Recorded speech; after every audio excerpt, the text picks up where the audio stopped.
Alrighty. Let's just go to the chat.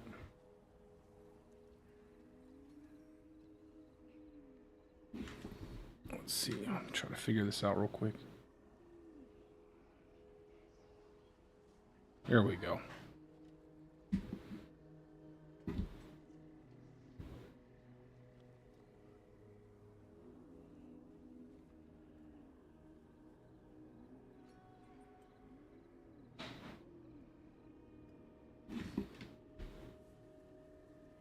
Hey, what's up, bro? I'm trying to figure out this, they just updated the, streaming thing, so I gotta figure out my chat real quick. We're about to do some, farming here. Try to maybe, pick up a couple more Paragon levels. I need to find a good pair of boots. Good pair of pants. Probably a good pair of everything. I need to get a better necklace. I don't necessarily want Crushing Earth. Wrath skills or Nature Magic cooldown would be better.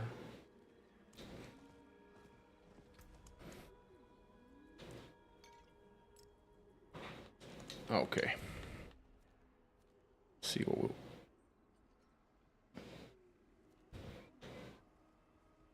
Is there any... Tell you one thing I hate about the way they updated this is the Blood Maiden. There's never anybody at Blood Maiden.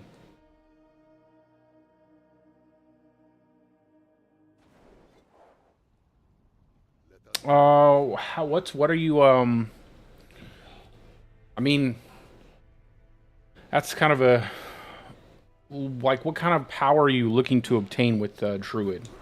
Like, if you're looking for Spiritborn level, you're not going to get that out of any class. So I'm not necessarily sure, like, what do you mean by, what are you looking to do? Because I can already farm tier 4 pretty much easily, like super easy. And I'm clearing tier 80 pits really easy.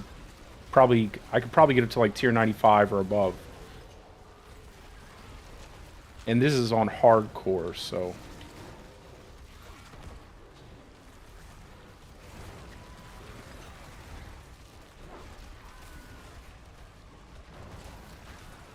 But if you're wondering, like, can you get anywhere near Spiritborn, that's just not possible. Not with any class other than Spiritborn.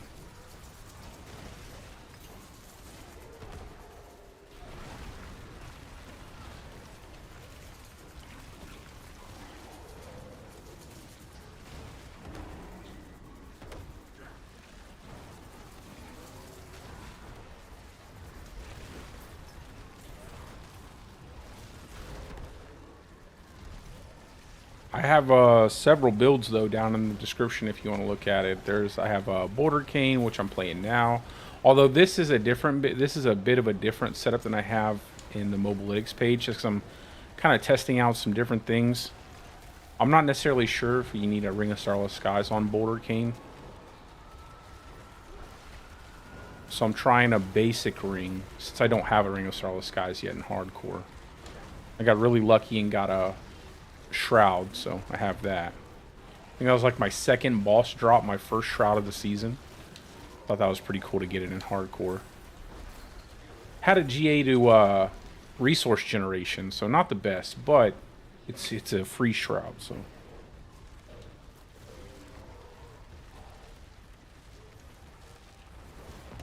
Well, what are you struggling, like, where are you stuck at? I'm not sure.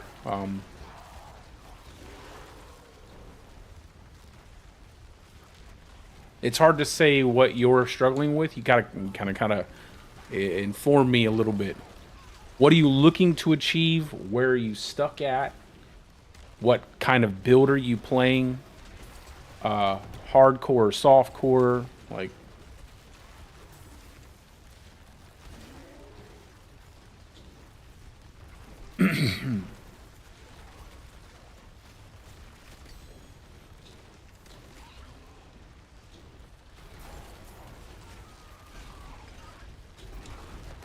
I wish I could, I should like download a macro or something so I can just stick it to a hurricane. More power out of the class.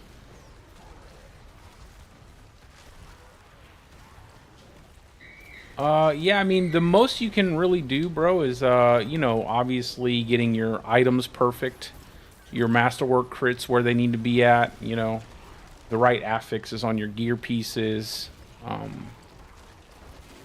Depending on what build you're playing, like amulets are always the most important on Druid. Getting that, you know, if you're not playing a Bouldercane build, then you want like the obviously the Envenom passive, and you want to crit that a bunch. Unless you're doing companions, and then you know you're gonna be critting Call of the Wild.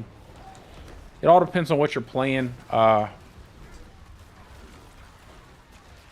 What build are you using currently with the Druid? The top 3 builds right now in the season are Hurricane, Bouldercane, and Wolves. So those 3 builds are clearing tier 100s at roughly the same pace. They're clear. I think the top clear is like 108 and 108 and 107.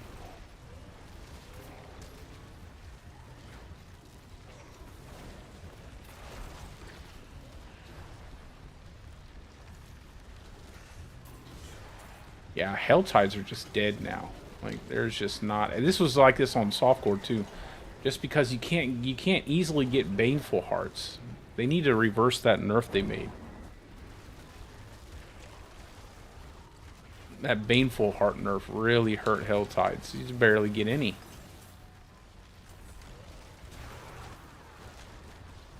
Unless you farm Hell Tide like a madman. I don't really want to do that. Kind of gotta go to Infernal Hordes in a second. Just keep farming for XP so I can build up my Paragon board.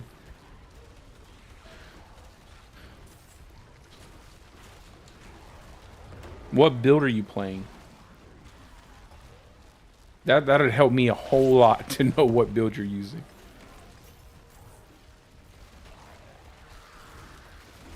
I keep dropping my Hurricane looking down.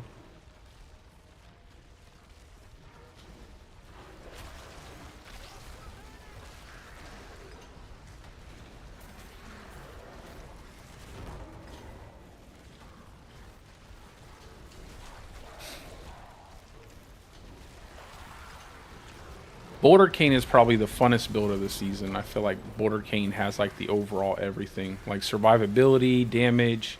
Especially now that they changed the way that Wallers work. Wallers no longer breaking boulders, man. That was massive. That was a real nice change.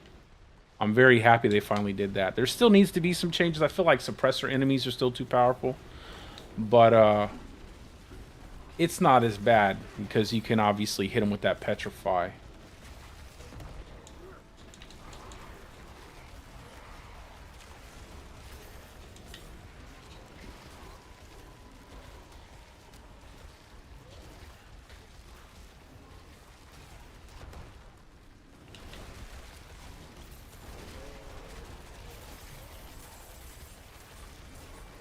Gotta put my headset on.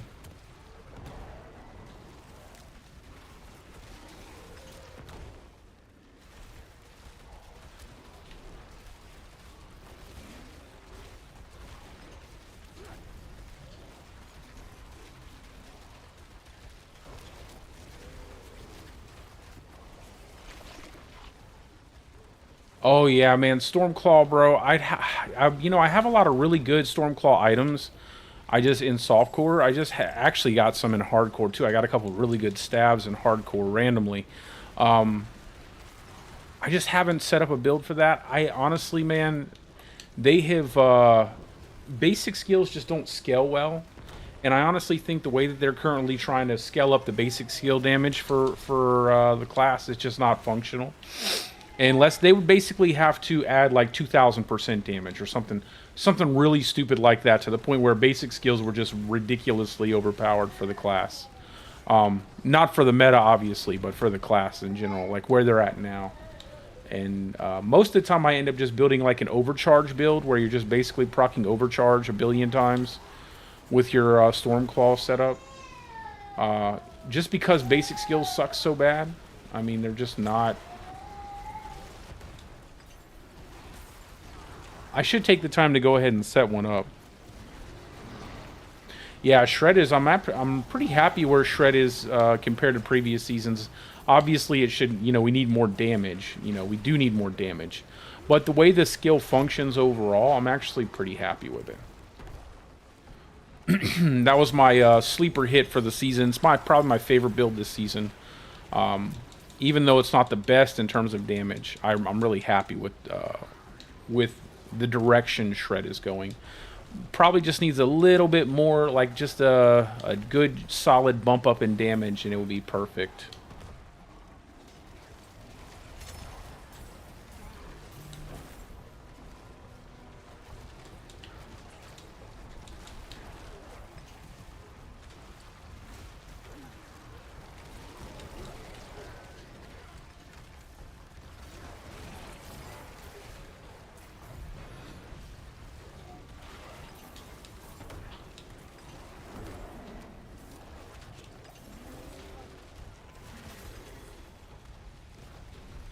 Almost got enough. Yeah, I think I'm like most happy this season with Boulder and Shred and Wolves. Actually, I'm pretty... Honestly, if the season wasn't so bad in terms of class balance and they put more effort into the overall design of the season and they really kind of flushed out the reward system for the in-game content and made a lot of the stuff a lot more fun, or a lot more rewarding, I should say, I don't think I would be I'd actually be pretty happy with the overall balance of the season. The problem is they just did so poor in terms of like balancing with the Spiritborn that, you know, people are just, you know, people are blasting through the content so fast and it's so trivialized that they're just bored within, you know, maybe a week or two of an expansion. That's the part that sucks. It's like, in an expansion, you should probably be at least, you know, a month in, and you should probably start getting bored maybe for most people. Not like, you know, the average season where it's like 2 weeks in, you know, you've already done everything. I feel like they could have really pushed for some higher end in-game content outside of the pit. It's just, you know, with the power balance being so wonky and Spiritborn basically one-shotting everything, and it just makes it where, you know, people don't even engage with some of the better content. Like, I really like Undercity, and I really enjoy Cathedral, but there's no point to do Cathedral. It sucks. Or no, not Cathedral, Dark Citadel, because it just sucks for rewards, but it's super awesome to play. It just sucks for rewards. No one wants to play it. Especially here in hardcore, because you ain't trying to get one shot.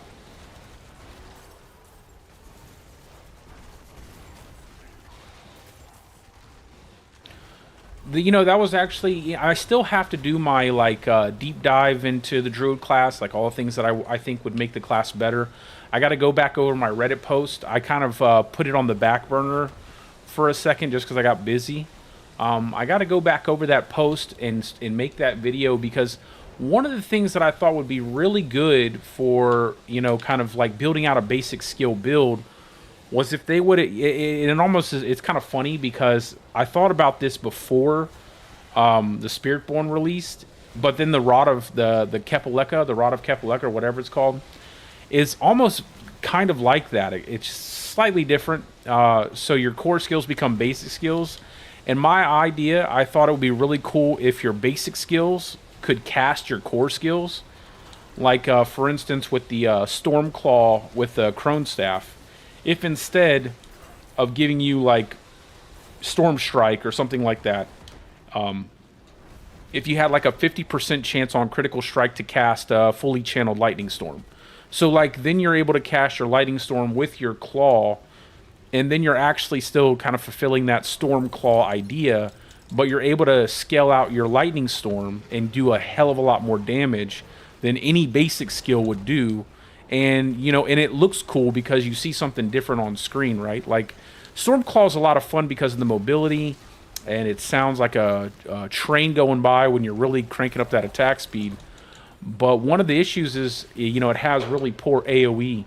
And imagine if you still got all of the benefits of having, like, this really cool Stormclaw attack animation, but then you could also, like, summon Lightning Storm with it. You know, it would just kind of increase your damage output, give you that AoE that Stormclaw's missing.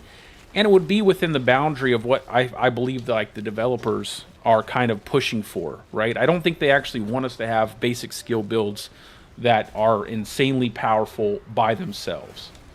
So, I don't know. It was just some idea. I'll probably add it in the video when I do make it sometime this coming week. But I definitely think that they have to go in a different direction. Unless they just want to buff basic skills into the stratosphere, and then I mean, it's whatever they want to do at that point.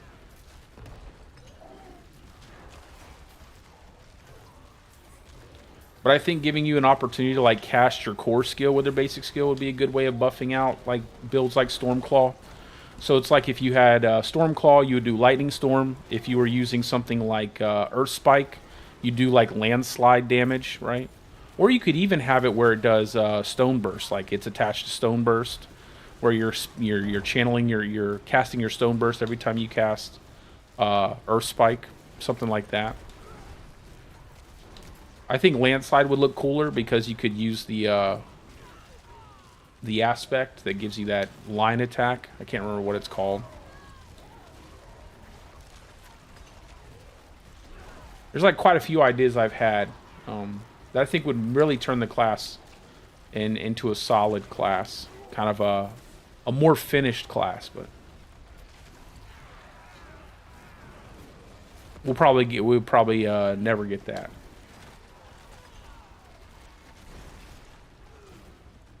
I know a lot of people were expecting a lot of class balancing with this patch.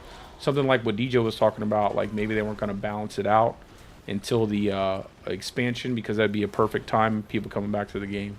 When they just didn't do it at all. It's kind of funny.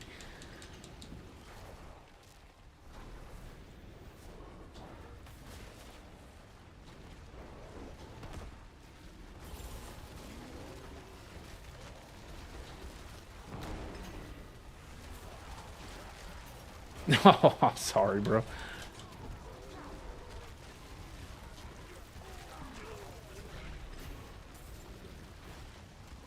Well, I'm probably doing the silliest thing and looking down at my phone while I'm playing hardcore, but that's okay. I'm gonna read what you, if you're taking the time to reply, I'm gonna take the time to answer your question or just kind of go back and forth with you. So take your time, brother.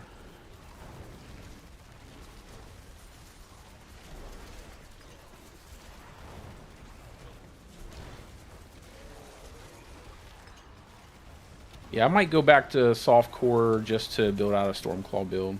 It was either going to be Lightning Storm or Stormclaw. I used enough of my Tree of Whispers caches to level up another character, so. And I still really haven't done anything with my Spiritborn character. I don't know, man. It's just too powerful. I felt like as soon as I started playing it, I was like, this is not...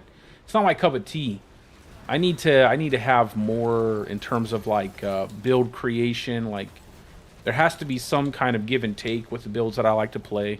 I don't like to play stuff that's just insanely powerful for no reason whatsoever. Other than like poor dev choices or somebody who doesn't know how to properly, you know, I guess, test everything on their end before they release something.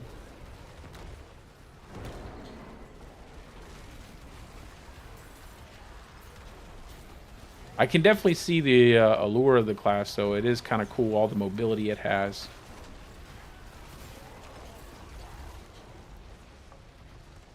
But then I would remind people that when the devs used to talk about giving people movement speed and mobility, they were really hesitant about that for many, many seasons until suddenly they're just like throwing everything in the kitchen sink inside of the Spiritborn class.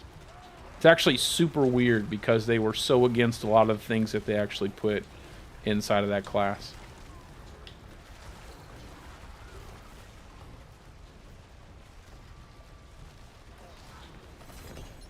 Alright, let me go do some Infernal Hordes.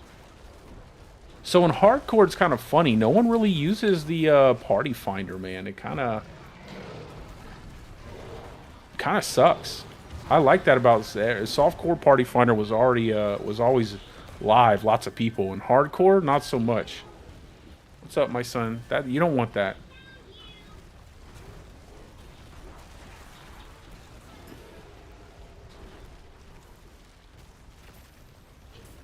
I think my meter's almost going off.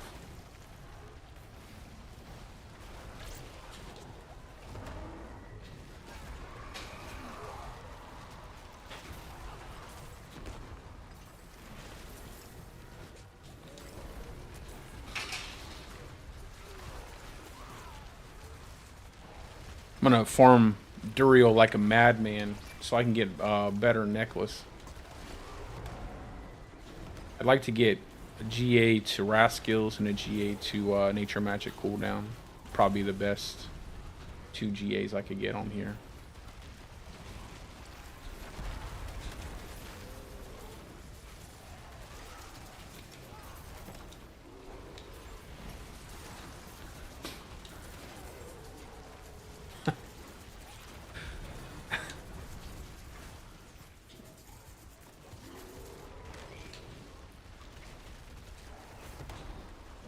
I've been playing around with the Quas rune too for the double damage.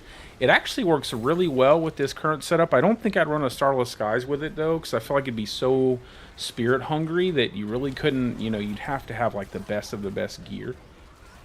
But I've been playing around with that and had some really nice results. I just have to get a better weapon. I have to get like Chance to Restore Spirit on my weapon. I have a good one now, but I'd like to roll off the damage, but I can't. I'd like to get like willpower, willpower max life, and then Chance to Restore Spirit, and then it will be perfect. Because then I could, I wouldn't have to rely on my basic skill.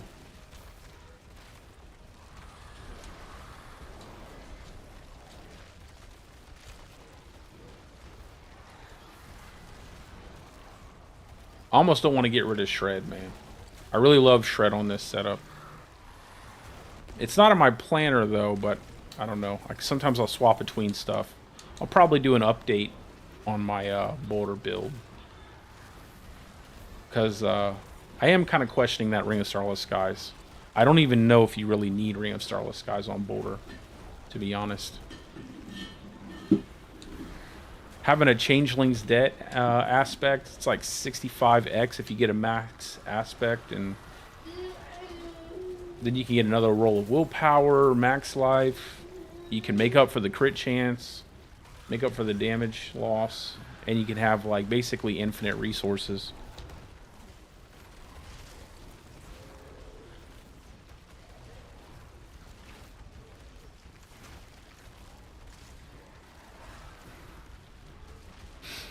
And how far have you made it on your Stormclaw / Lightning Storm hybrid?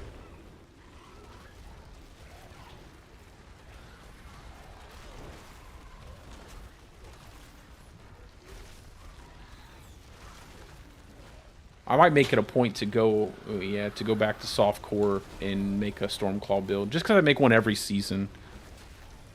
I usually make one every season. It's like my favorite build for the class. It's just been so bad.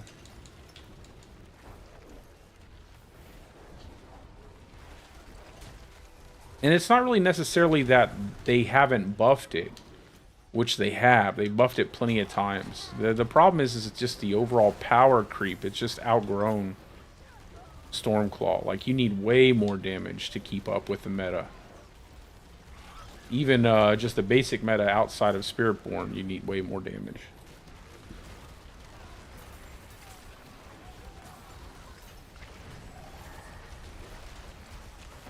Pit 70. That's not too bad, actually. That's not too bad. You'll struggle. You'll still be struggling in tier 4 with Pit 70, but that's not too bad. Where are you at with your gear pieces? Do you have like most everything that you're looking for? Most or most of your affixes? Do you have your masterwork set up right? The biggest one is getting the amulet, like the Envenom Quick Shift Willpower Amulet. You can get one of those. That's going to be the biggest boost to your damage.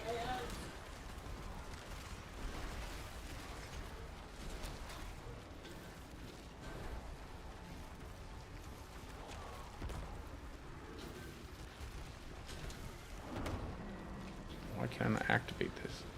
Oh, there we go.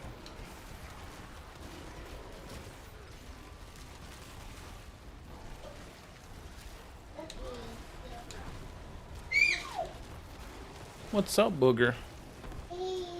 He's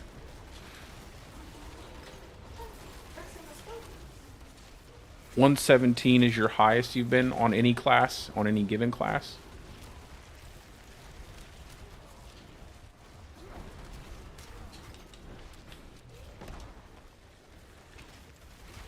This season or overall?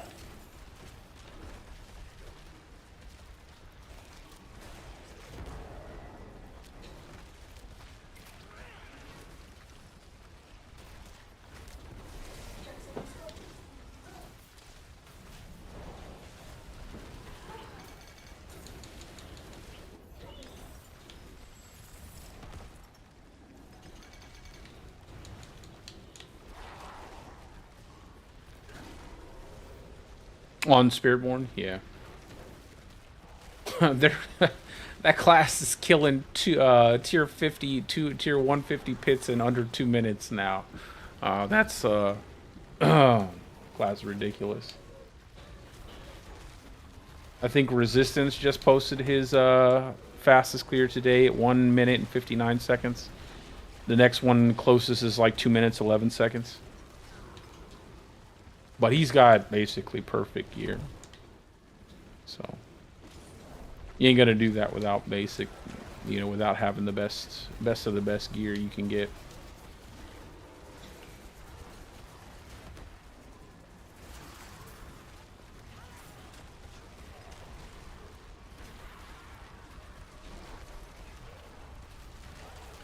I think the problem though is a lot of people. I feel like a lot of the more popular streamers, when they talk about bugs and they talk about nerfs, they kind of confuse the two things. So it makes people kind of frustrated when they see like their class get like a bug fix, and they think it's more or less a nerf. It's like it's not really a nerf; it's a bug fix. It's like it wasn't working as intended. I see a lot of people wanting like the rest of the classes to be that powerful, and I'm just like, there's no way. I don't think I would actually enjoy playing the game if every class was that powerful.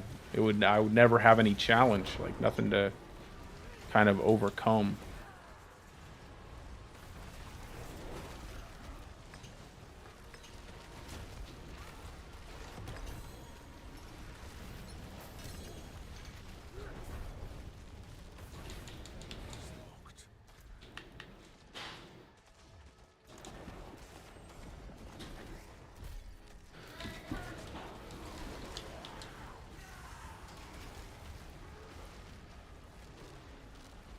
Yeah, getting materials.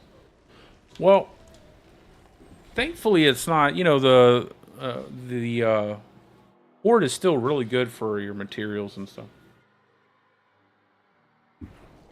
And you can even do Undercity if you have enough of the refinement offerings or whatever they're called. Let's go amulets.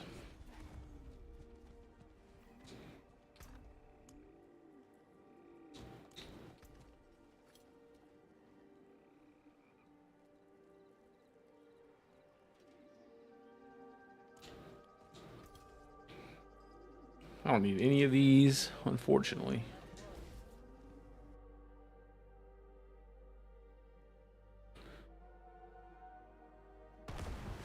I have any. Oh yeah, I got 265. Let me go get the big chest on the other side, and then I'll hop into some hordes.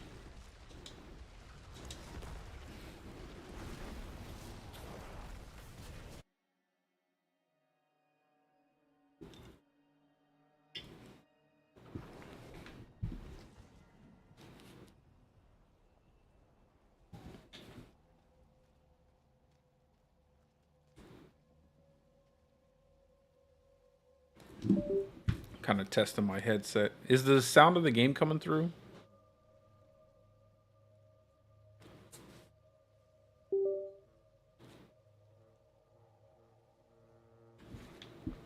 There we go.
I got a little ways to go before I have everything. My Paragon board's pretty good, but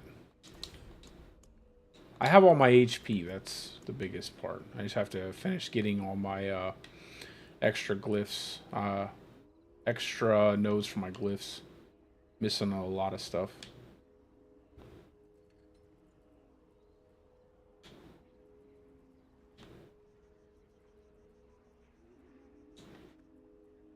Or more.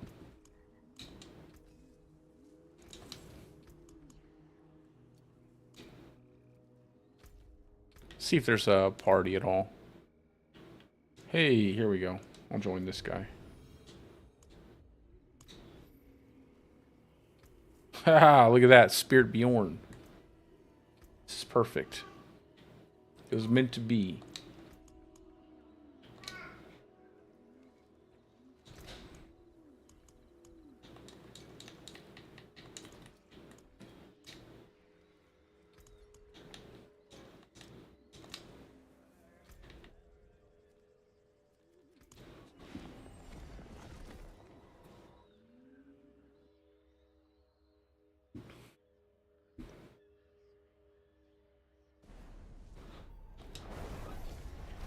Ooh. I still have, you know, it's crazy this season. I'm actually having better connection and like better overall gameplay on my Xbox than I am my PC, man. The PC client has just been so laggy. It's never been like that before.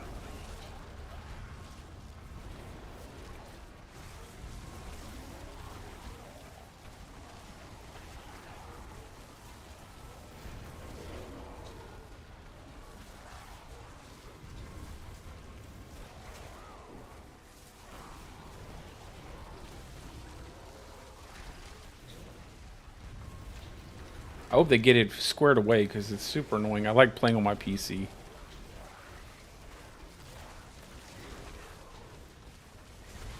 Yeah, survivability is always a thing when you, depending on what build you're playing, like if it's a non-bear build. That's why I say Bouldercane's probably the best overall build because you have everything, damage, survivability, some mobility there too. Yeah, but I've been loving my Boulder Druid this season. I think the top 3 builds for this season are pretty good. Actually, like I said, I think Hurricane is an abomination. Hurricane is an abomination to the Druid class, but Bouldercane and Wolves are a ton of fun. Ton of fun. I'm really happy that those 2 builds are kind of taking the top spots, as well as Hurricane, though. It's not bad to have more builds, but I just don't like Hurricane. I think it's an ugly skill, ugly build.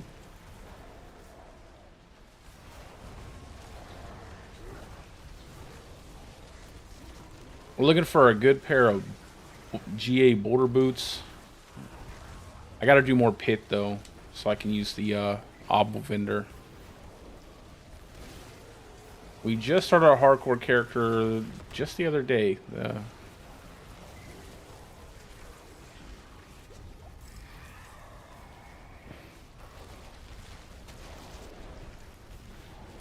It's kind of hard, though, to get more survivability without losing power. The only way you can really build out survivability is by, you know, selecting your passive, stuff like that. Getting more HP on your items, you know, you're going to lose some willpower, potentially lose some willpower there. Stuff like that. Your glyphs that give you damage reduction. Like, most of my builds are pretty tanky. Like, all of my characters can, in softcore, can survive in tier 100 pits. The squishiest is the Wolves build, though. That one is, a little bit harder to play in higher tier pits. You got to be more careful of how you like enter your fight.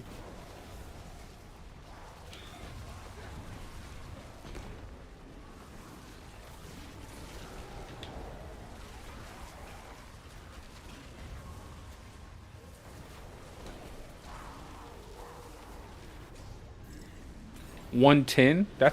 That's higher than the highest one that's currently recorded. You should upload that.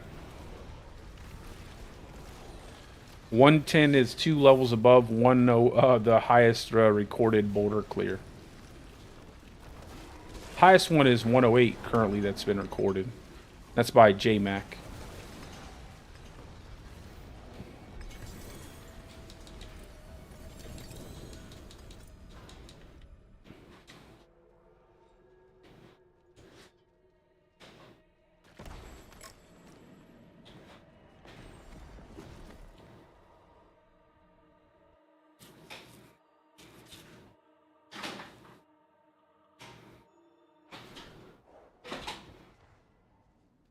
Yeah, Shred is just Shred's like I was saying earlier. Shred's my favorite build of the season.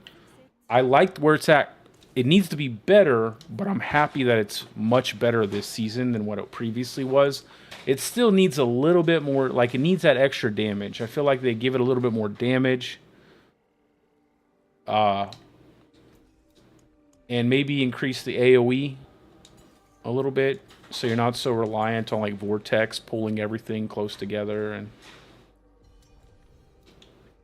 well, that was fast.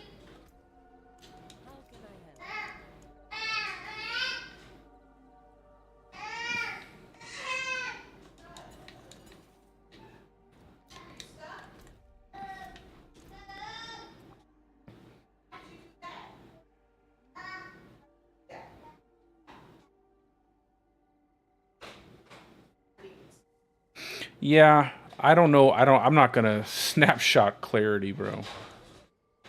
Ain't happening.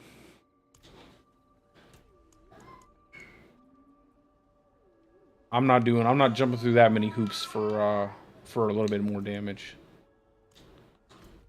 I guess this is what I'm talking about in hardcore. There's like no parties.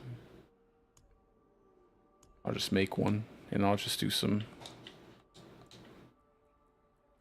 Let's do leveling, focused.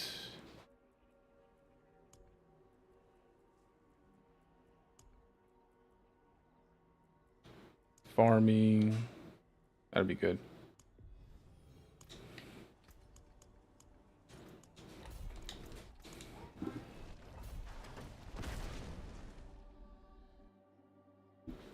I don't mind doing the Zenith ring, like that's perfectly fine. But everything else, if it starts to get too crazy and take a lot of the enjoyment out of the build, I'm definitely not that type of player to want to continue. That's why I don't like Hurricane. Hurricane's just way too much effort to get your damage out of that.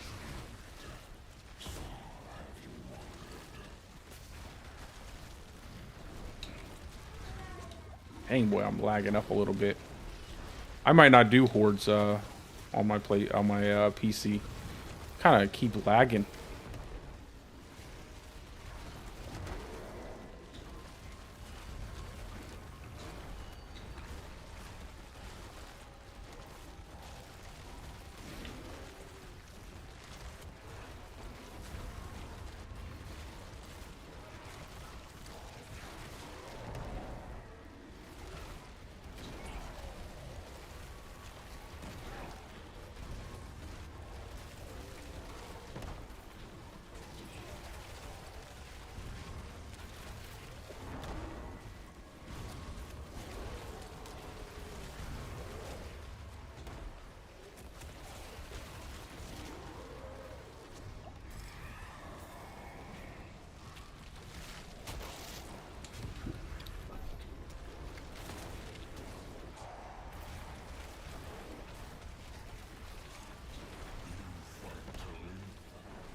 I wish I could like stick a hurricane icon above my character's head that would like slowly like show that it's falling off, so I didn't have to look down at the bottom of my screen every 2 seconds. I think that'd be pretty nice.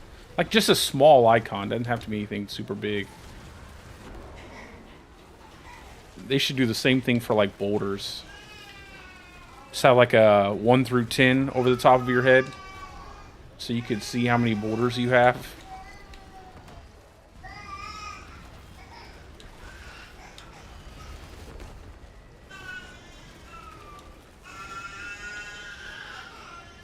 Oh shit, boy. This is... I'll tell you what.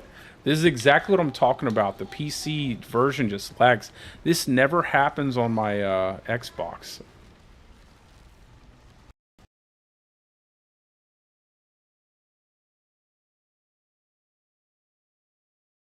Okay.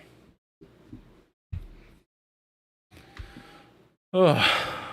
Thank you.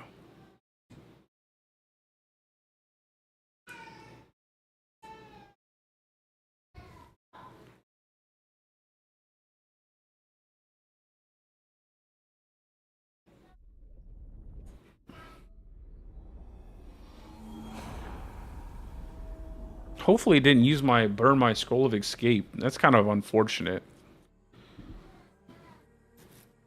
I don't know what they did with this expansion to make it this bad on PC.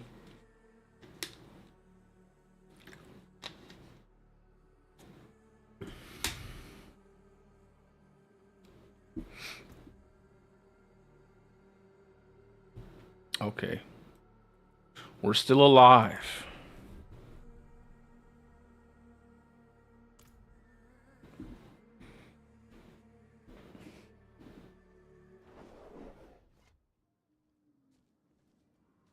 Please don't tell me it burned through my scroll. Okay. Cool.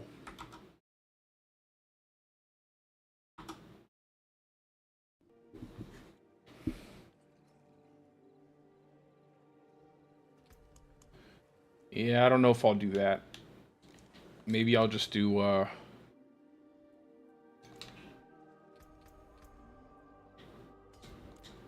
some pit or something.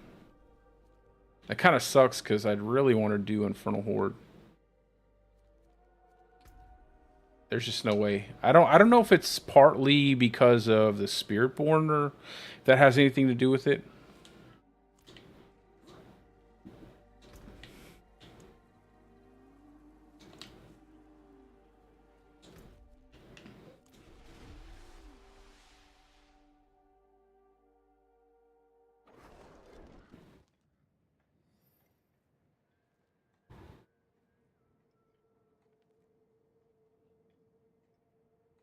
Alright, let's go do this Zur kill real quick.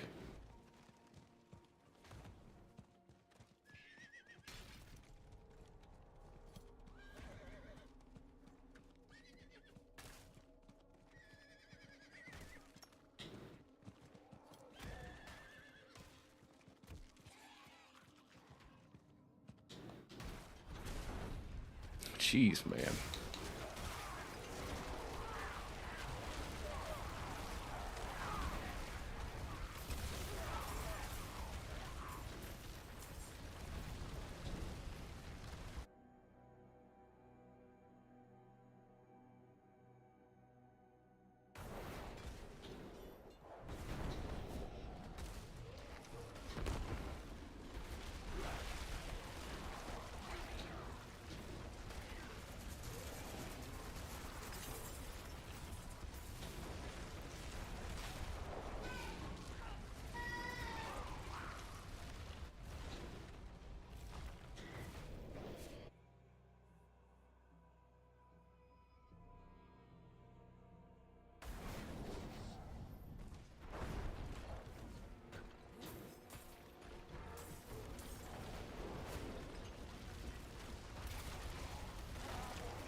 Man, everything is super lanky.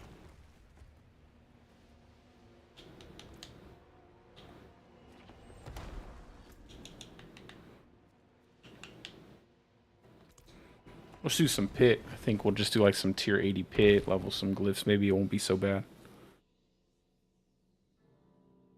Might do like 85s.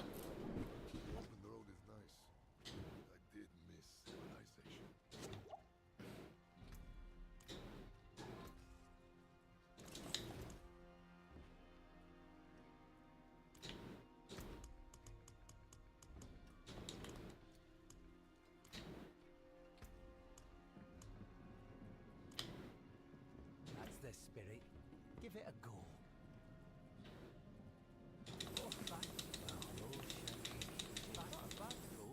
Finished, are you? Yeah, have a wee gamble.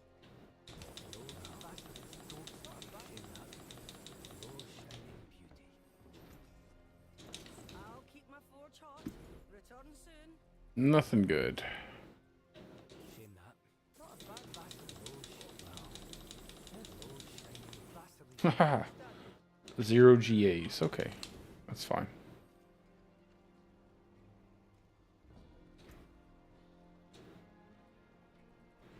Let's just do 80.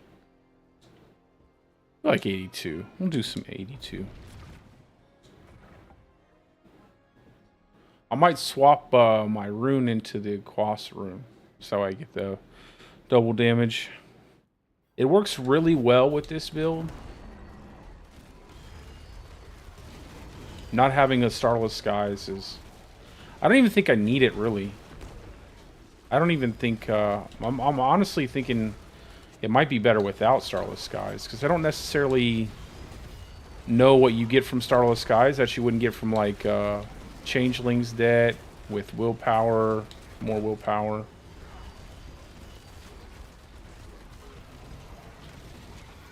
And this is actually better in terms of your resources than Starless Skies is.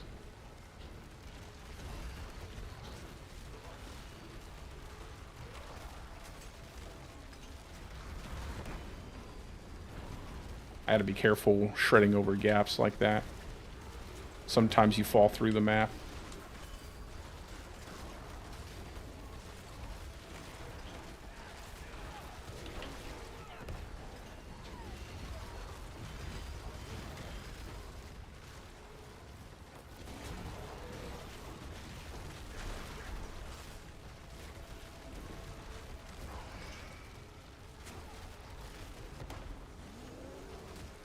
Oh, I don't know why it targeted there.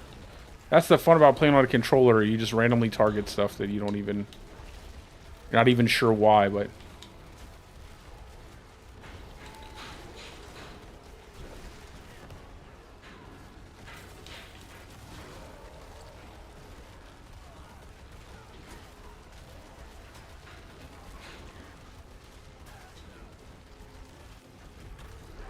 Oops.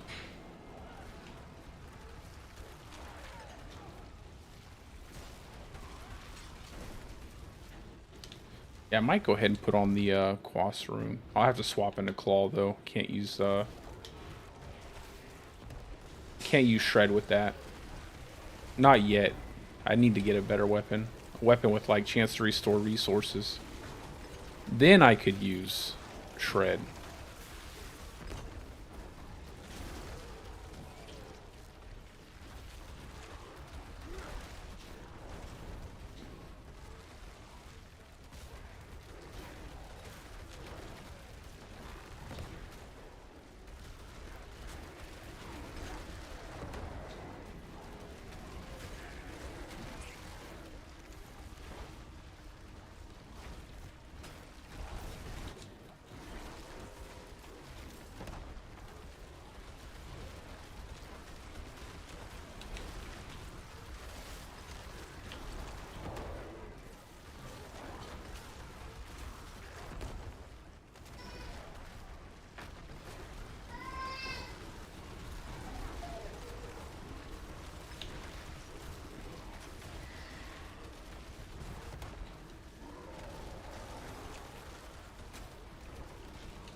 And that change to the Waller enemies was so nice. I mean, overall, the changes they made for this season for Boulder is really good. Enemies not kind of flying all over the place, and now with the Waller changes.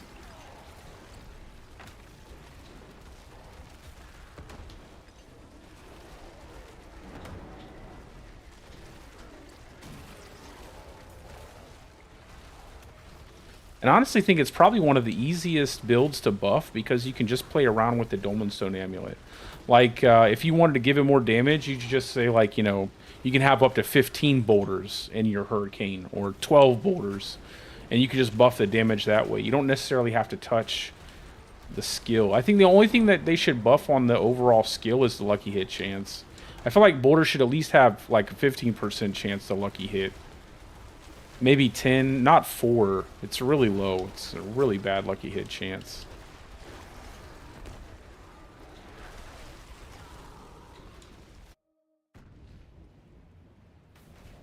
Oh, I don't use Waxing Gibbous. Gibbous is kind of a waste, in a way. Like, you don't have to not use it, but it is kind of a waste in a way, just because you don't get the two-hand... Need that two-hand aspect slot. And you don't get the chance to shred the double hit with shred, the double, That's another issue.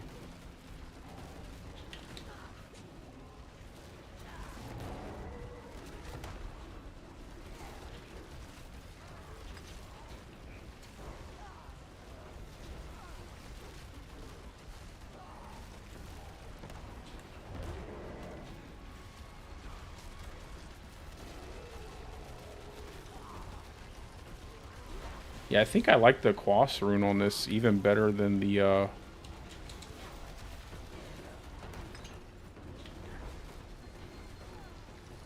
It's like that double damage you get is so valuable. Makes it where you're not, like, fishing too hard for...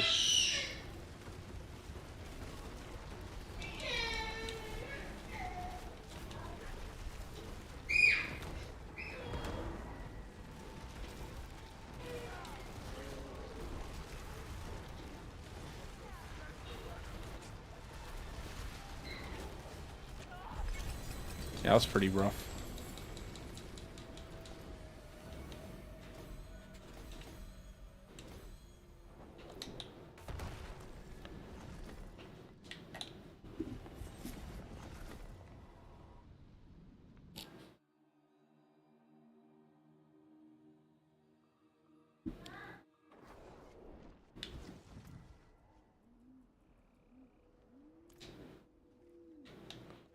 Let me go unsocket this real quick and add the Quas room.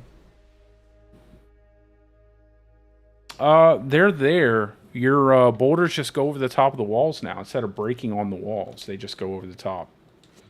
So they're still there. They just don't really affect your boulders, which is really nice. They shouldn't have in the first place, to be honest. And it shouldn't have taken them this long to actually fix that. Like...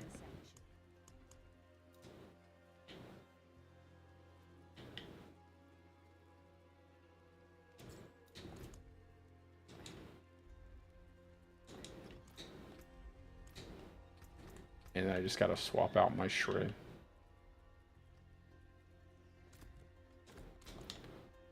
It's the only unfortunate part. Okay, well, dude, 2 more for tier 4 horde sounds like a beautiful thing, but there's no way I can actually, there's no way I could do that.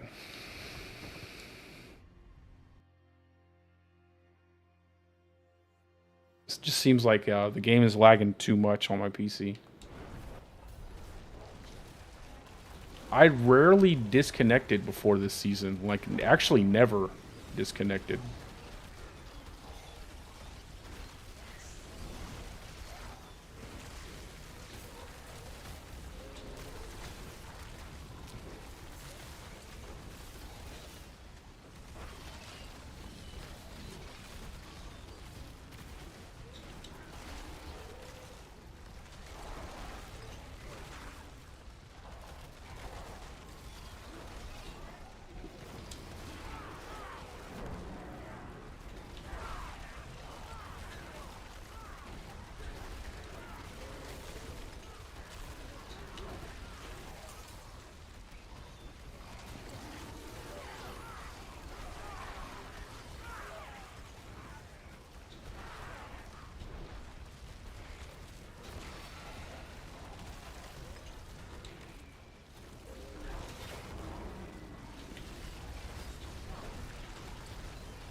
Oh, another... where's the shield guy at? Where's he at? I don't see a shield guy.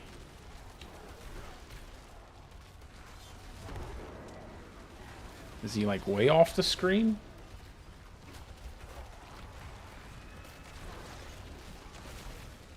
Oh, it must have been a visual bug.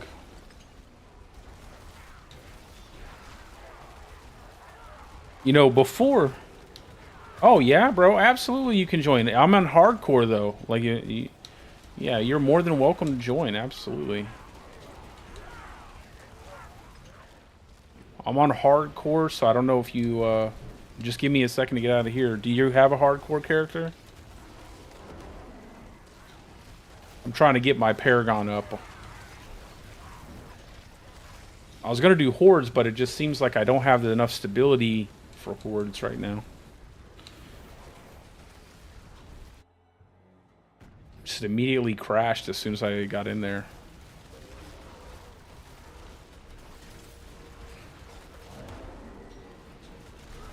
Yeah, anybody can join. If you have a hardcore character and you're able to do some pits, it's perfectly fine. You can join. Probably won't do anything, like if you're on a Spiritborn, I probably won't do anything where you're carrying me, though, just because it's kind of pointless to stream and get carried through pits. Not that I'm opposed to getting carried on by Spiritborn. Makes glyph leveling so much easier this season. They got to do something about that. I feel like they need to standardize your glyph leveling. Like, no matter what pit tier you're doing, you can just get, like, same amount of glyph levels. That way people wouldn't have to rely so much on Spiritborn this season.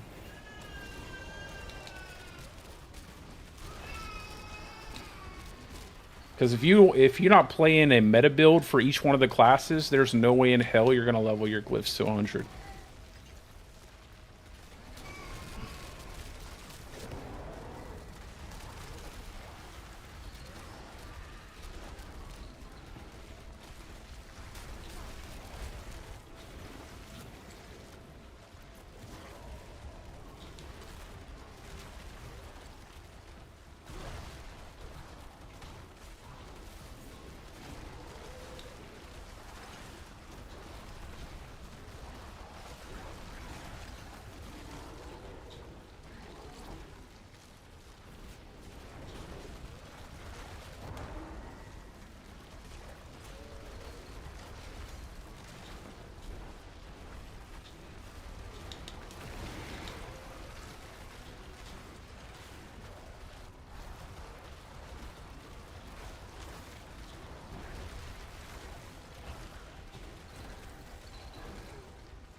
Yeah, I think if I can just get a weapon with chance to restore resources, if I can get an amulet with GA to nature magic skill cooldown, and then wrath skills, that'd be perfect. That way I can cast Petrify more often. I really like having this ring. I don't like Starless Skies like that for Boulder. You just get all this resource. You don't have to worry about it because of the resource affix you can temper on. I don't know if a lot of people actually know about that. It's like something I found out last season when I made my Boulder build. But the temper that lets you restore resources with your wrath skills actually still counts when you're using the metamorphic stone aspect. So you're basically just restoring your resources every time you cast Boulder. So that's why you can see me have like my resources go up every time I cast until I hit the Quas rune word.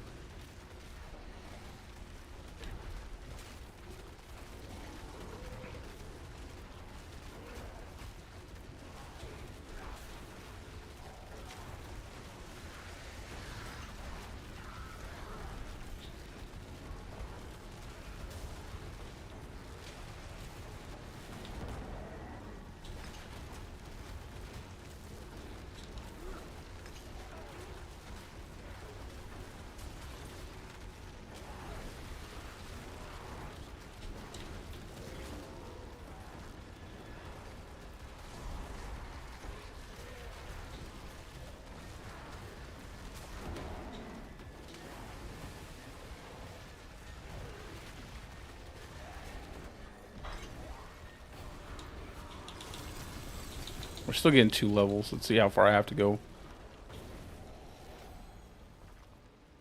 Okay. Not far. Oh, nice. Got a good pole arm. Hopefully a good pole arm. Not a lot yet. We're working on a lot of damage. We're working on a lot of damage.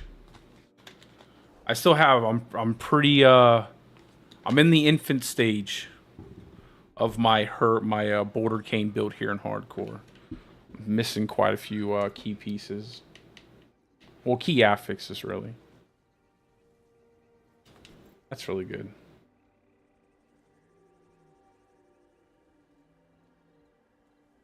Wish that HP roll was better. How can I help?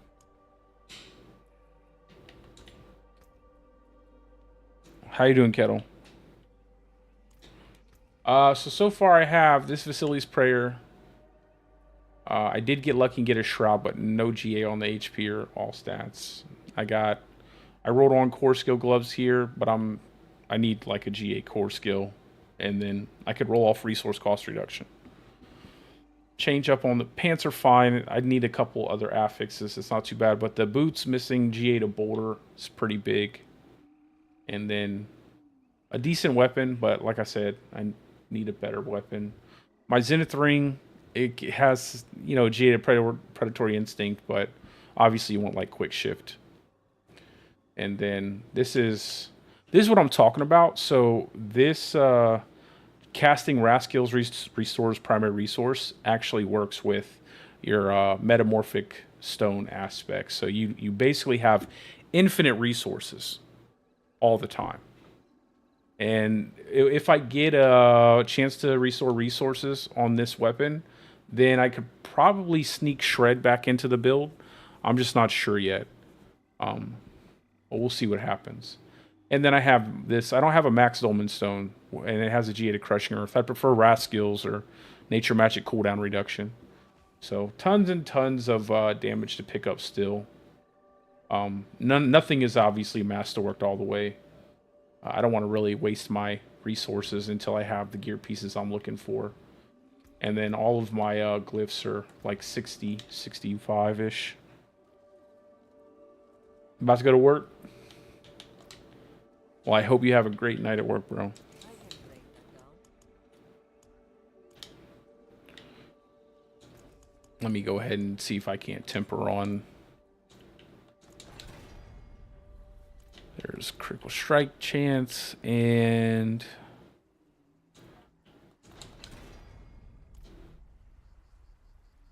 well, we did get it. Not necessarily on the best roll though, 34. Kind of wish I could get a higher, close to 40%. I have plenty of scrolls, so there we go. That's better. That's fine. And then we'll just roll off the damage over time here.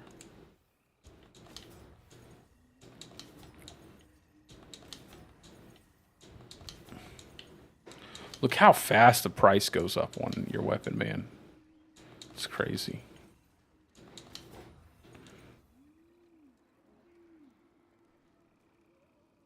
Because of the time. Yeah, man, I always hated that. Always hated the time change.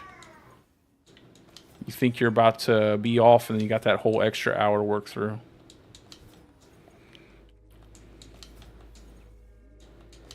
This, I hate this, man. I hate watching my gold go down like this.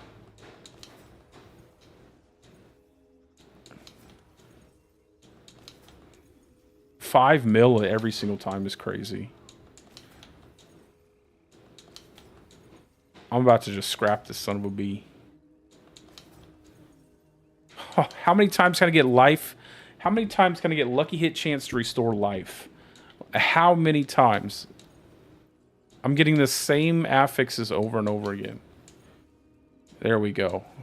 Only costs like 100 mil, you know. Just a casual 100 million gold to get one affix on your weapon. That's all it costs. Nothing too big. Nothing too much there. Just a casual 100 mil.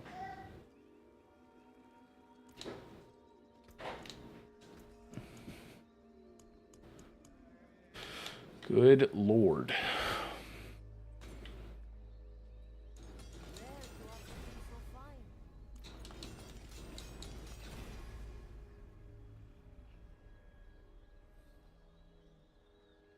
Yeah, that's pretty nice. They did make aspects so difficult to get, so now you can actually sell them for a decent price. I hope they actually don't have that next season, though. I'd like to just be able to get the aspects you need, not affixes. The aspects that you actually need. Okay. Well, that was lucky. I guess that wasn't too bad, right? I traded off, you know, and I ended up getting a triple crit on the boulder. So I don't necessarily know if I need the triple crit on the boulder, but I'll take it. Maybe like 2 crits on that and a willpower crit, but...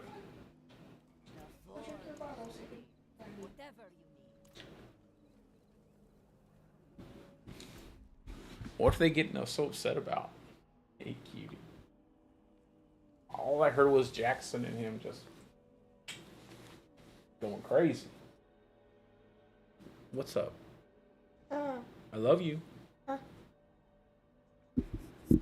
Take yourself to bed. You always try to snatch stuff. Bye-bye. See ya. Bye-bye, Dada. Such a chunky little monster. He was eating that fish up, that salmon. I wish Vieira could see this place. Oh, I do miss her. All right, brother. Have a great night.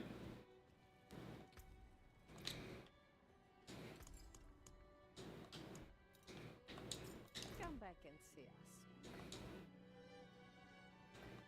Let's see if I can't sneak shred back in the... I might not be able to be honest.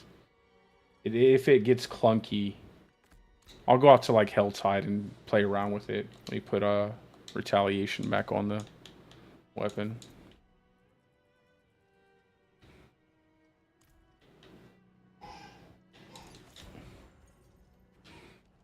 Oh, this dude's got a... Oh, but he didn't get the crit chance. That's alright. That's really nice. You don't really need the extra crit. Let me go put a cosmetic on this real quick. I am using my hardcore Mobilytics Paragon setup, yeah.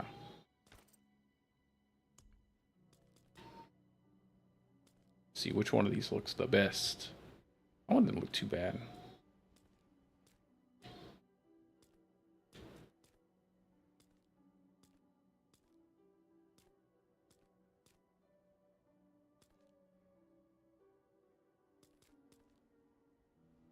I kind of like these plain looking weapons.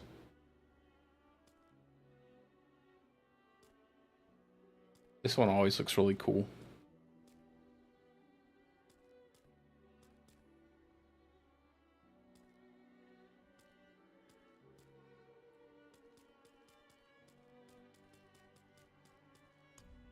We'll go with this one.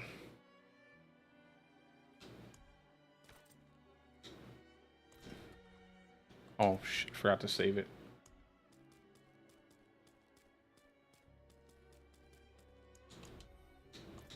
There we go.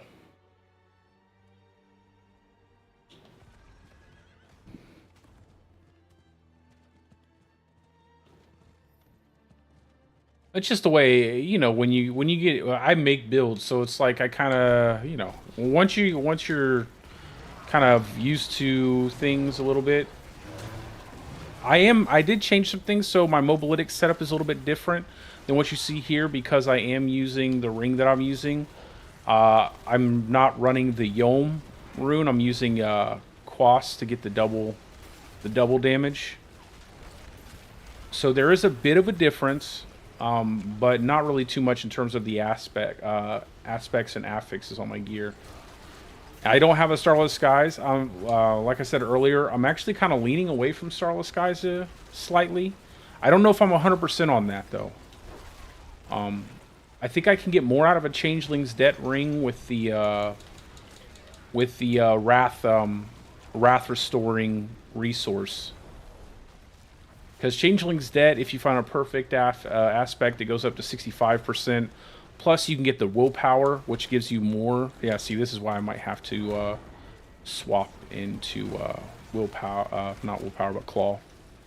But you get the extra willpower by having a basic ring too, which you don't get. You don't really need the attack speed. Yeah, definitely need the... there's no way I can run this without claw. That's okay, though.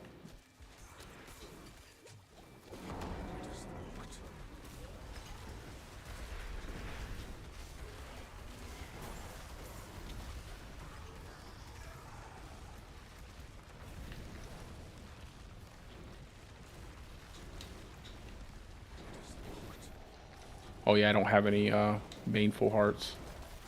Let me go back to the pit. I'll just stick with this weapon and see how this functions. If I end up still having to use claw, I'll just swap back to my other weapon.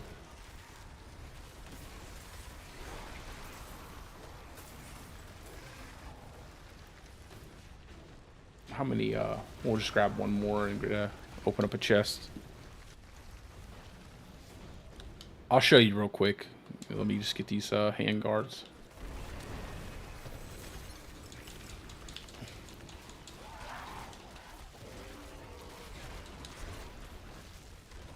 The only reason why I have my waypoint set at the Tree of Whispers is because I've been using Tree of Whispers to level up my alts. That way I don't need carries. Kind of sucks waiting on a carry or depending on other people to carry you to level your character. Just easier. So currently I'm using Tamanzal to get the max life, or Zell, or however you pronounce it. Zil, whatever. And then on my weapon, I swap between Lith and Quas and Lith and Yom. Whichever one of those. I'm using this right now because it's more damage. And with the Raskill Restore Primary Resource kind of helps with the fact that you lose all of your resources. It helps get it back, right? It helps kind of make it where you can continue casting your Boulder much easier than if you didn't have this, because like if I was using Ring of Starless Skies, I would have to depend on procs off of my weapon in like primary attacks. With this, you get a little bit of resources and then you just keep casting Boulder, So it kind of helps make it where you get your Boulder back up, so that way you're not dropping a bunch of borders. I used it last season. It almost makes me sad because I feel like if they hadn't have added that cap to our Dolmenstone amulet like they did, Boulder would be like an insane build. It would be just ridiculous. You could cast so many infinitely. You would just be casting boulders. And then the double cast affix would actually, you know, pay off. I feel like double cast, it's nice, but it would be more impactful, I think, if you had a chance to deal double damage.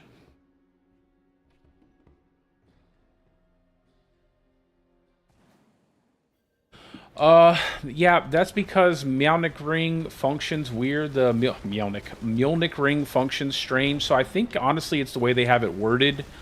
The Mjolnir Rings basically, you know, it gives you the unlimited resources, but what it should really say is it gives you 100% resource cost reduction, because that's actually how it functions. Like, you lose access to a couple of your unless it's a bug, which I would hope it's a bug, because if it was, it would make, if they would have make it where you could use your ancestral guidance glyph, legendary node, and a few of the other rune words with it, it'd be nice, because it doesn't really make any sense that you can't access those things. Because what ends up happening is that we're ultimately just put back into using Petrify all the time, like it's been since the release of the game. Like, it's always Petrify all the time, every season. Even last season when, you know, Cataclysm, they didn't nerf it. You know, they just buffed it. You know, still at the end of the day, Petrify was still better.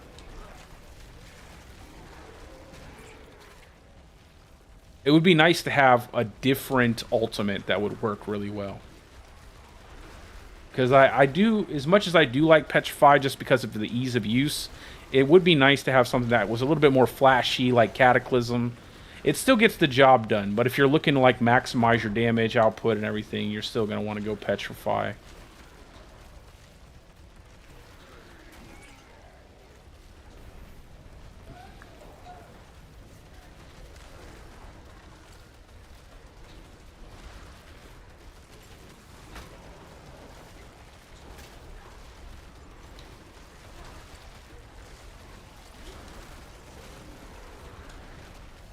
And this is another reason why I like Changeling's Debt, because it's so much easier to keep up the full damage buff than it is with, like,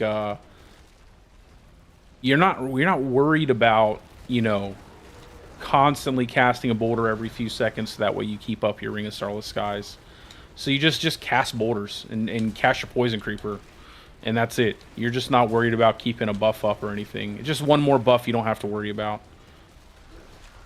I just don't know if it's going to be better. I think it might be, but I don't know yet, because I'm so used to using Ring of Starless Skies.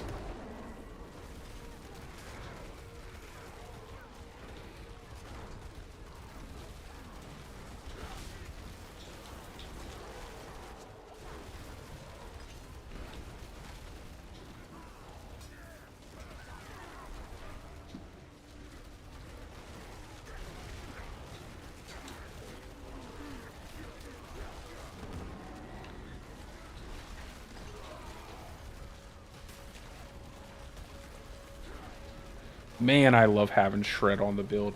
That just having that Shred makes the build feel perfect. I really wish I could keep it in the build. I just don't think I could reliably keep my resources up on a boss. If I could reliably keep my resources up on a boss, it'd be different. But I'd be afraid that I'd run out of my resources. I'd have Shred sitting there. I can't change to my, you know, you're just stuck without resources at that point.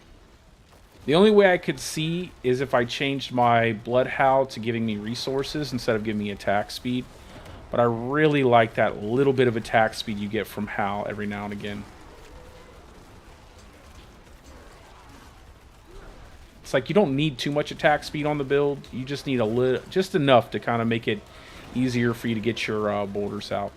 So you're not stuck in place.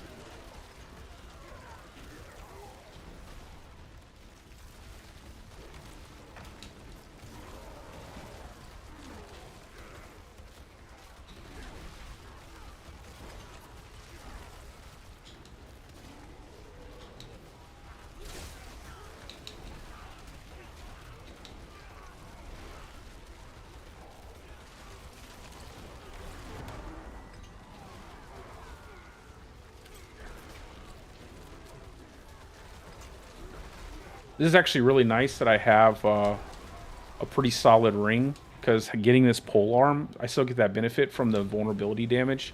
I'd like to obviously have that overpower, but it's not too bad.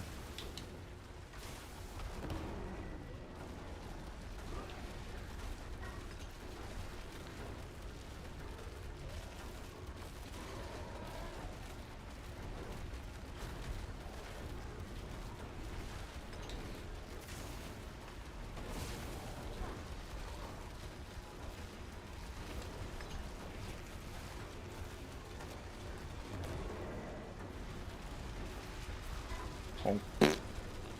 Almost walked back into it.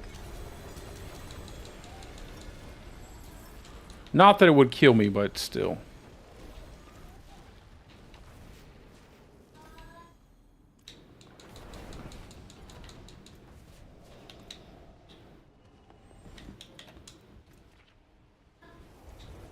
That wasn't too bad.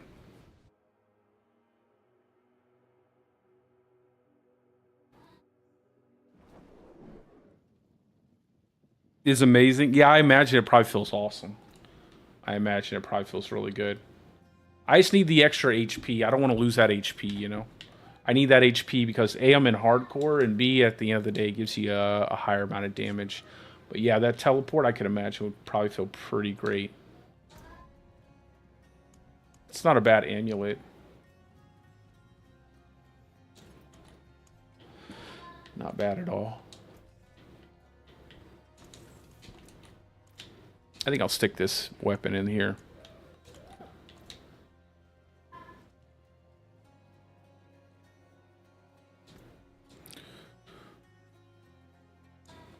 Do 85.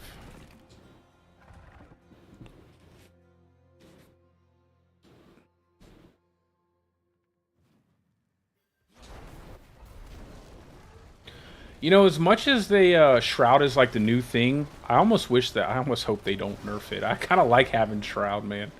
It's a pretty cool item. Like, it just gives you those passives. I don't really care. Like, it's nice. I wouldn't complain if they nerfed it or anything, but it is kind of a cool item. You know, just going invisible, being able to do stuff. I feel like if they nerf it, they're gonna nerf it so bad that no one's gonna use it. And I definitely don't want to go back to using Tyrael's Might. I feel like it gives you so much. You know, you get the damage reduction out of your passives. You get the extra damage out of your passives.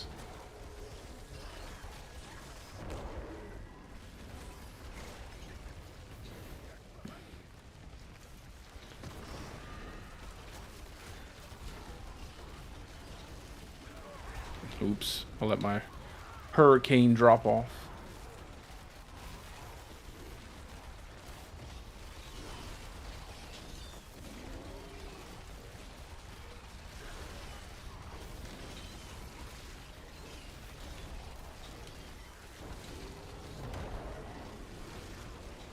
Yeah, I think with this setup, I'd probably go more cooldown. I think I'd probably go like a triple crit and a cooldown on my amulet. Just because I want my petrify as much as I can get it. With my other setup, having Yom on my gear pieces, I would probably crit wrath skills.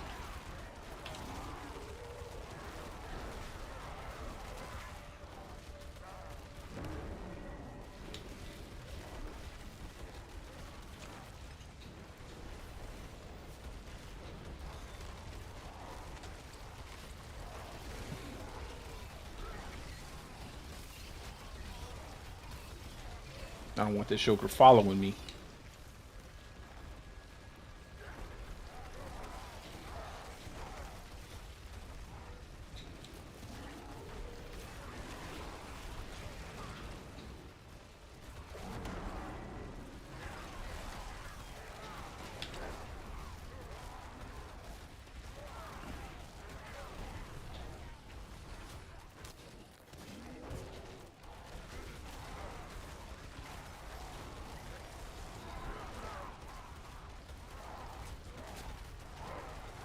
Gunder Firemaw.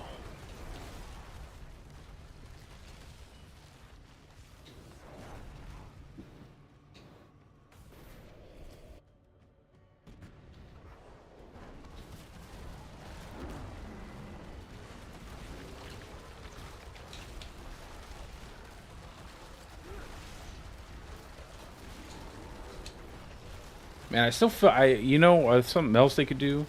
Make it where Hurricane was move to cast instead of stop cast, like they did with the companion skills. That way you could get it out easier. I feel like this season it's been annoying.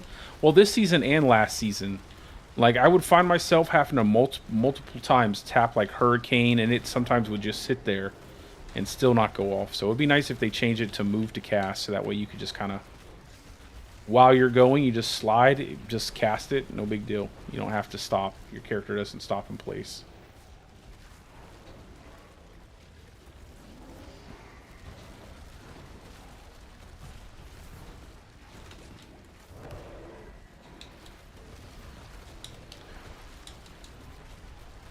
It didn't previously. I know that unless they fixed it, but it didn't previously trigger Ancestral Guidance. Unless they fixed it. Okay, now I'm lagging again.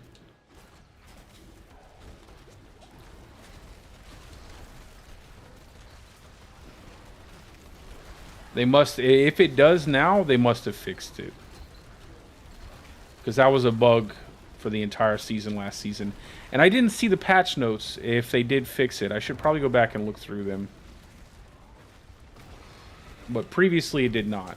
Like, Ring of Starless Skies would work with it. There was plenty of things that would work with it, but Ancestral Guidance, you basically just skip the board because it wasn't working.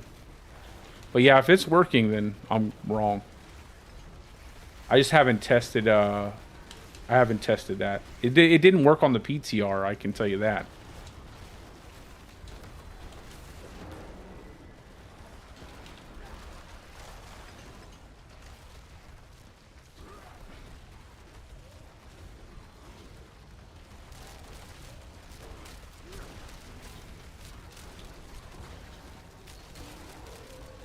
But there have been a few things that they have kind of like stealth fixed, I guess, that were in patch notes, previous patch notes that never actually got fixed, and now they are fixed after the recent update.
I knew that was going to be that.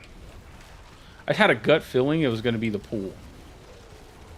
I just didn't go behind the... I didn't go behind the pylon fast enough.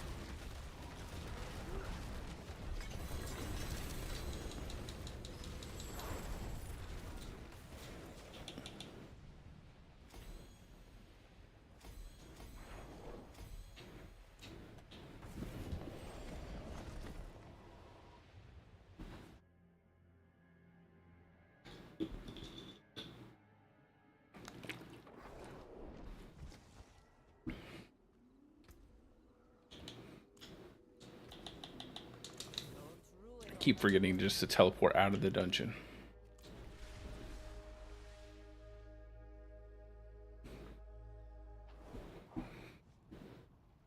Let's see if we have a world boss in an hour. Nobody's going to be at those. I got to do a few realm walkers just to get more of these opals.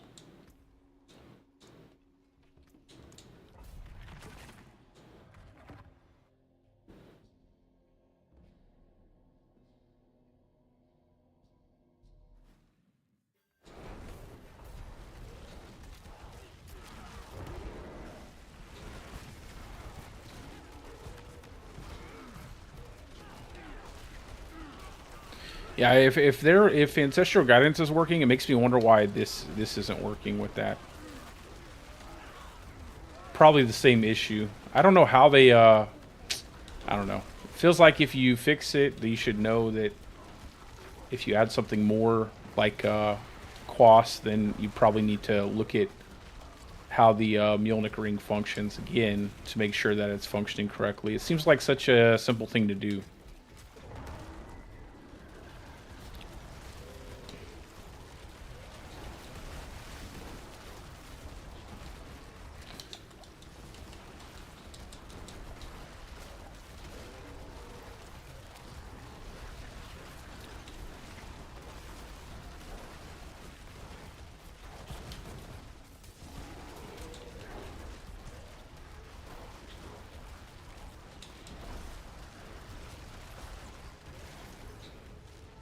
Slowing down a bit.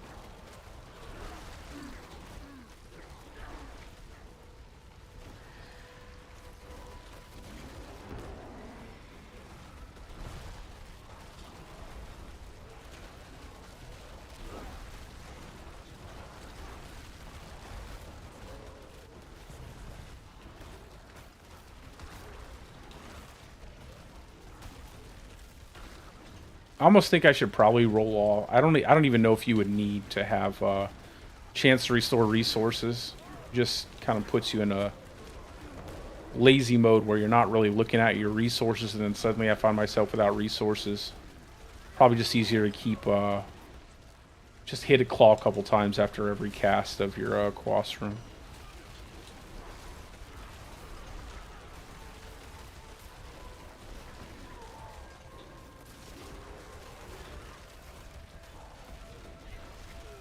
And I could just have another roll of like overpower on my weapon.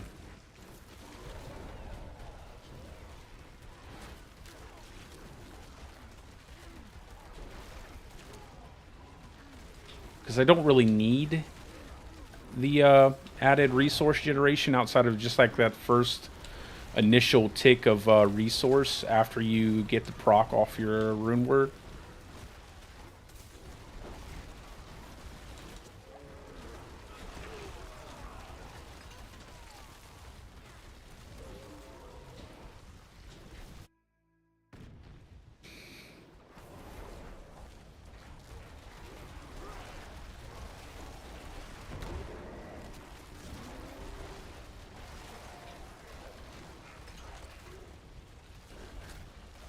Nice.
Man, I hate the fact they changed those so you can't break those.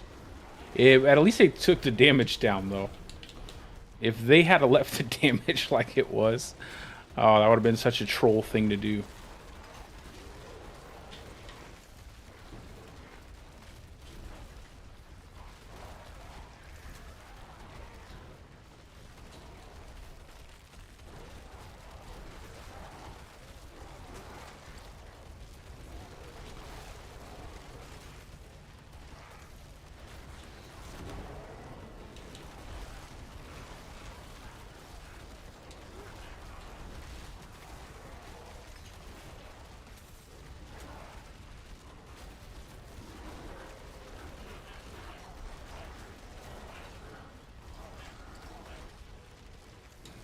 To the boss.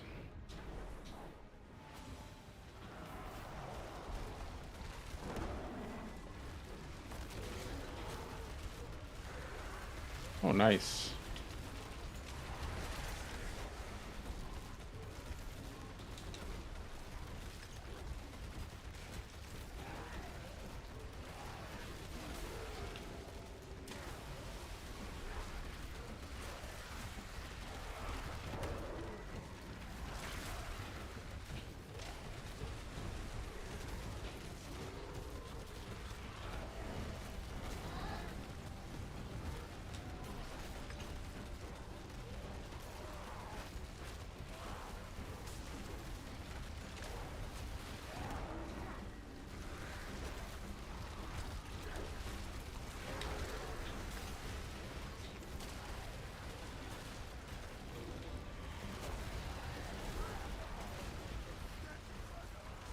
The triangle.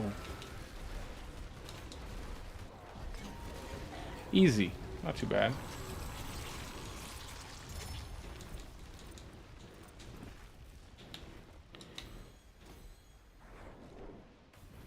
We're stuck at one here.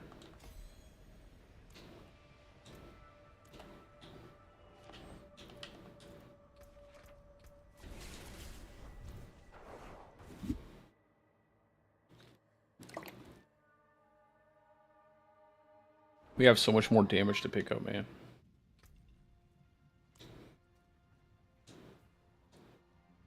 Let's see if there's anything to do out here on the map.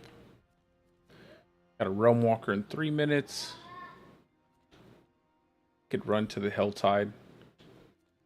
What boss is, Oh yeah, we'll just do a Duriel then. Just do a quick Duriel and then we'll go to the Realm Walker.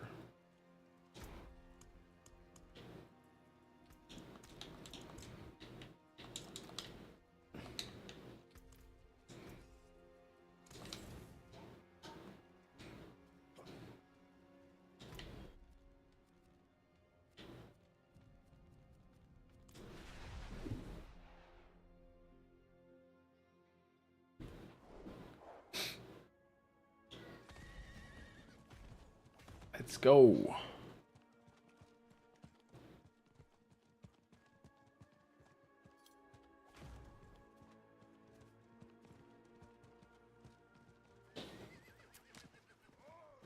Infinite sprint on the horse, man.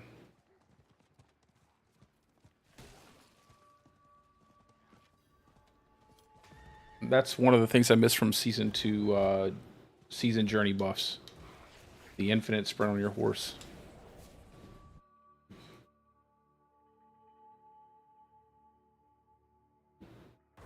I almost wish they would just take all the cooldowns except for the dismount cooldown. Like the forced dismount cooldown off of your horse. I feel like it's too many cooldowns.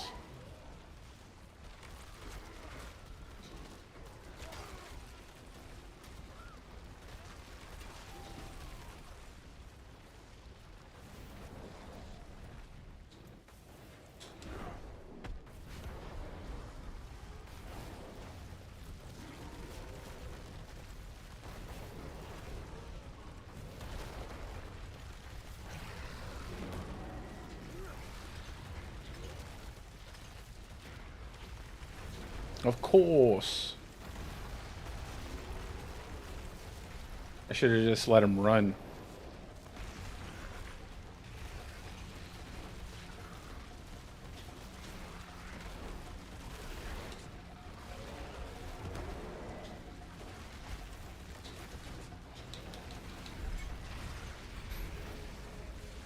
One, two.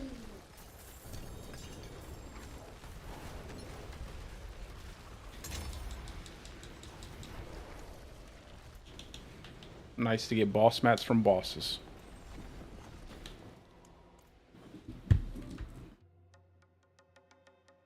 I need like 5 more Ohm runes to get Ring of Starless Skies.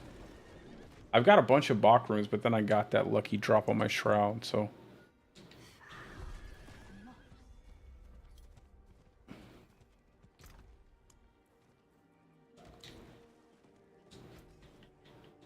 Come back if you need the phone. Where's it at?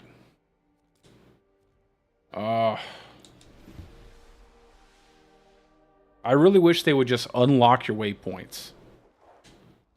Once you've finished everything, just unlock your waypoints instead of you having to like run around to unlock all of your waypoints.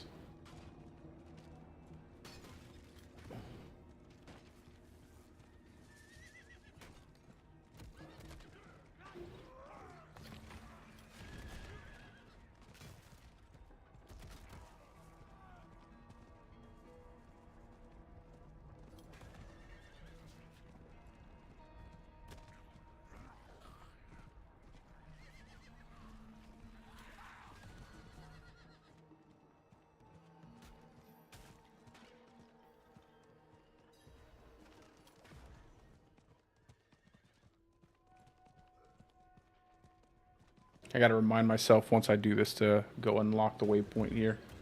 So I don't have to run this far.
I wonder when we're gonna get a season with like an actual seasonal mechanic. We had 1, 2, and 3, and then 4, 5, and 6 have all not had a seasonal mechanic. Just like a reward board, that's all they've had.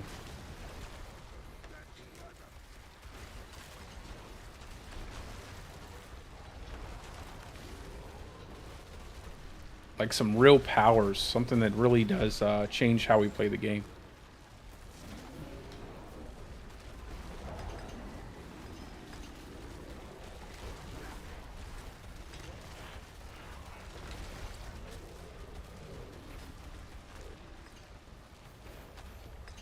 And then this part, there, like as soon as you kill that thing, there should be like a massive loot shower, like loot everywhere, or even more seething opals, like random seething opals or something. There should be something when you kill that boss. It's crazy to walk by that thing, do all that, and then for there not to be something for killing the boss.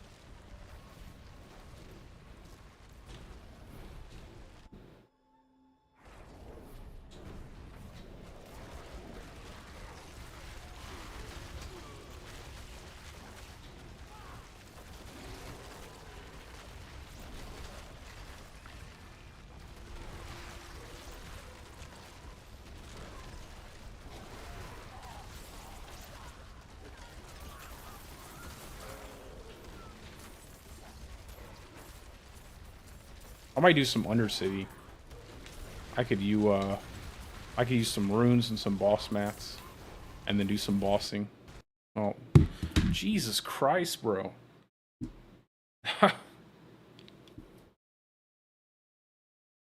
Hey, what's up? How many times am I gonna DC?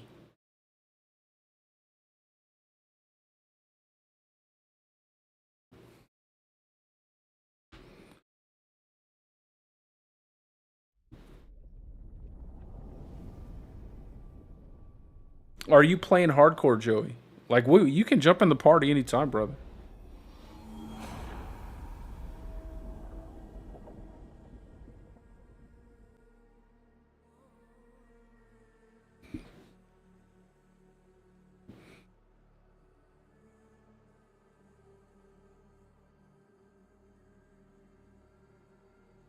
He's gonna say like, your character has gone to their graveyard.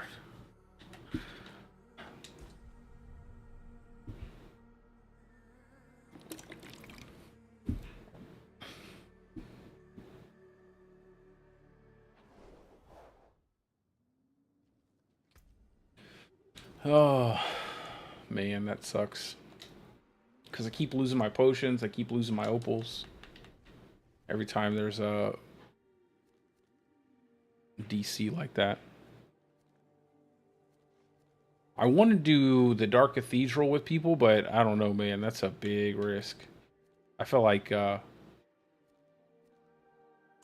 there would be no chance of putting together a party of people who would be able to do that. Well, there probably is, but everybody would have to be mic'd up.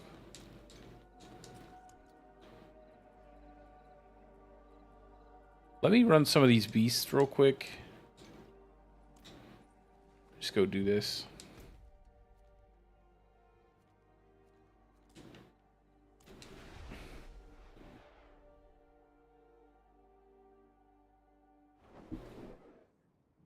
I don't think I will do any of the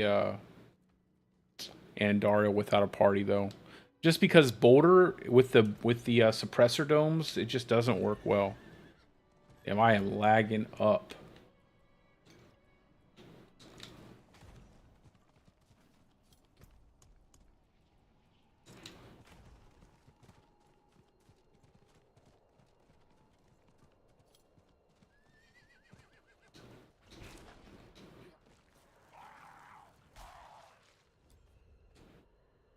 Probably not the best boss to do when you're having all this lag.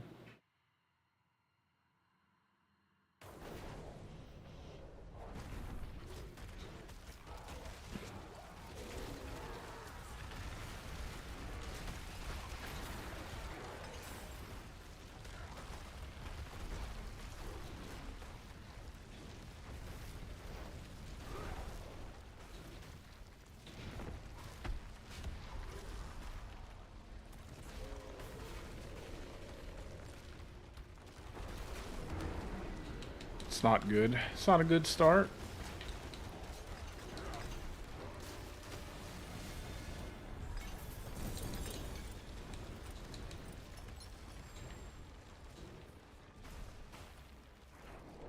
Ooh, plus into wolves. Nice. I don't think I'll make a wolves build.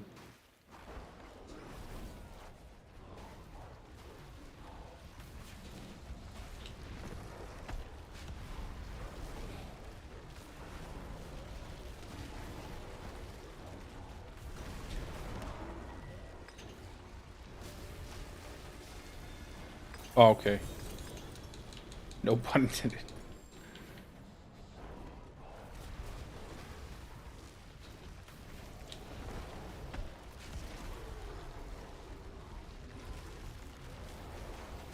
Well, don't worry. Mine is doing the same thing. Everything is jacked up, man. I've DC'd twice now already on stream. I never DC'd before the expansion. Not a single time. Always super smooth. Let's see, do we get anything good here? I don't think I'm gonna make many builds in hardcore, honestly.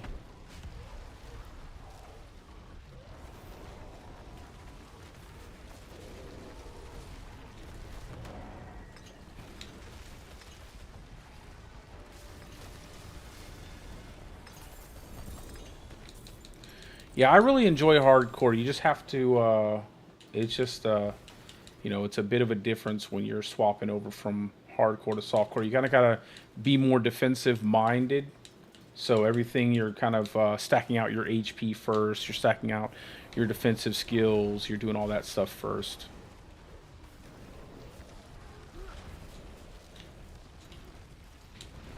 That's usually what I tell people. It's like whatever passes you have for damage reduction, whatever things can give you more HP, pick that up, and then don't worry about all the extra damage until you get everything squared away with your survivability.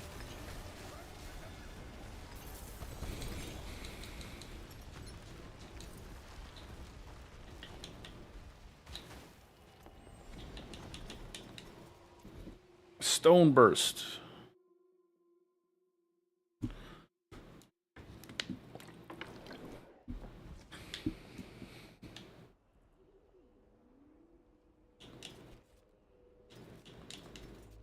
I could probably sell these. I'll hold on to that. I'll hold on to these. They're not too bad.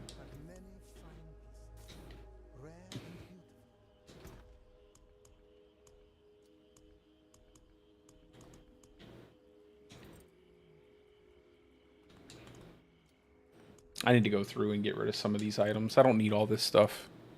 I just have it just in case.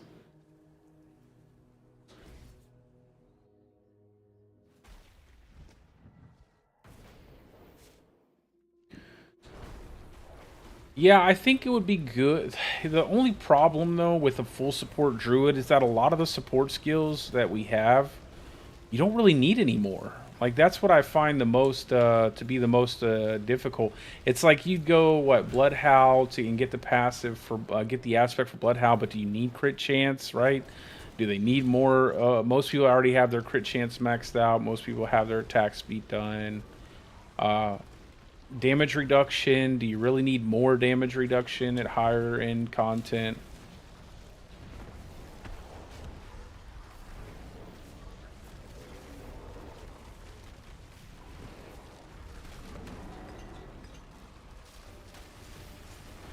I think it would be nice to have like a stone burst setup, but the only problem is the way they have the stone burst worded, where it says your skills deal more damage instead of skills deal more damage. I'd be afraid like it wouldn't work at all, you know? I'd be afraid that what would happen is you would it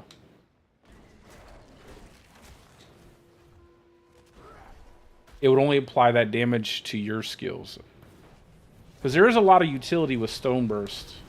And I think that would be the best way to support people.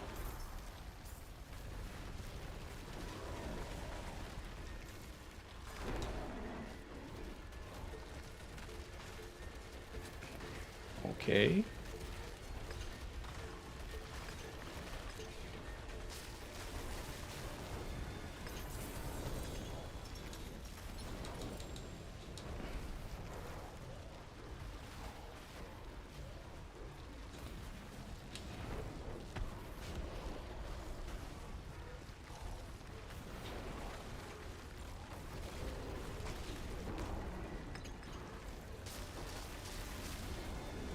Like before, there was a lot of ways you could support with Druid. I think even with like debilitating roar, phenomenal skill for supporting. It feels like now we don't really need any of those things. Like you just need more damage, more damage, more damage, more damage. And I think like your Petrify is phenomenal for that.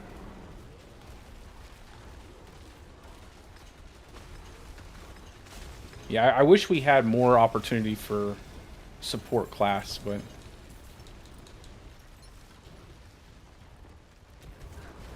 maybe they could add some of the aspects we currently have to the skills already, and then they could give us new aspects that give us bigger buffs, like Bloodhowl giving like a massive damage buff to your team or something like that during its duration.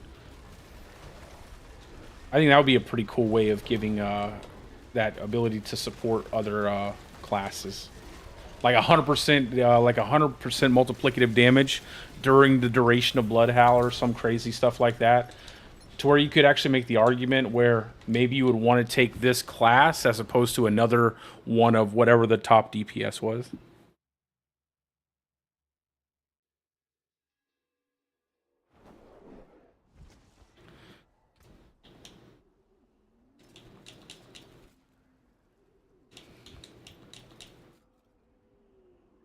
But then I would just say, like, what's better than one Spiritborn? Two Spiritborn, right? It's like, that's the problem. Like, what's better than having two Spiritborn? Kind of sucks that there isn't that option. Because then you just kind of run around just casting Petrify everywhere. Cast Petrify all over the place.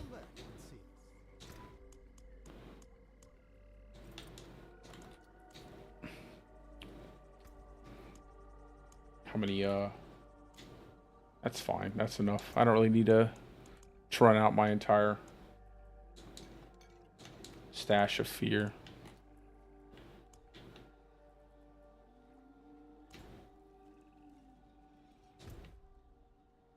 All right, let's go try a Realm Walker one more time. Because I really do need to get some more opals.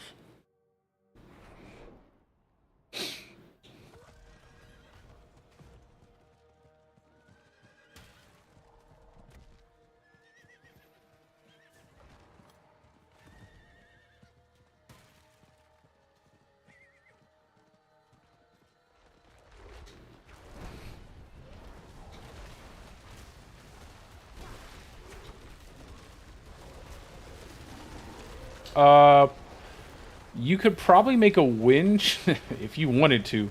You could probably make a wind shear build with Calm Breeze, and make it a tier 4, but it would be the most annoying thing you could probably play this season.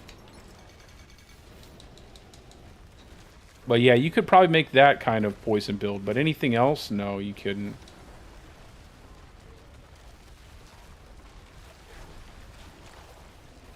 Well, let me not make a definitive statement because I haven't tested everything. So barring any significant bugs or something that no one has discovered yet, you would probably, maybe you could make it a tier 4, but you probably wouldn't enjoy your time. It would probably be incredibly painful if you could make it to tier 4.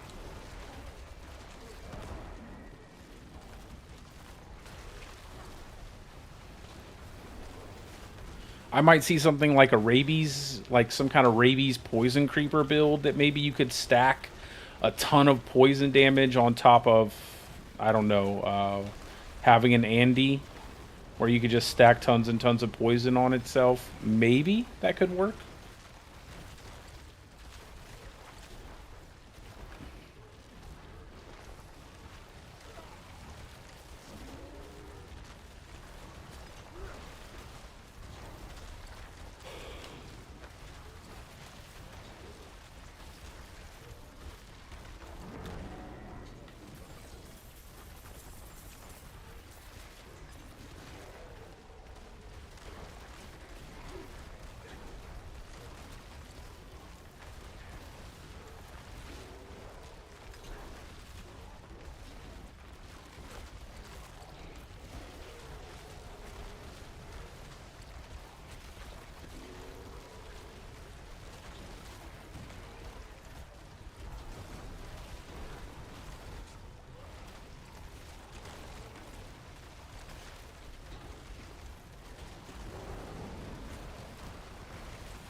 Yeah. Hey, listen. If it's fun, it doesn't matter, right? That's all that matters. If it's fun, it doesn't matter what it does. If you make it to tier 4, that could just be your challenge. Like, can you make it to tier 4? Okay, you made it to tier 4. How many pit tiers can you push with your uber poison build, you know? As long as you're having a good time, that's all that matters.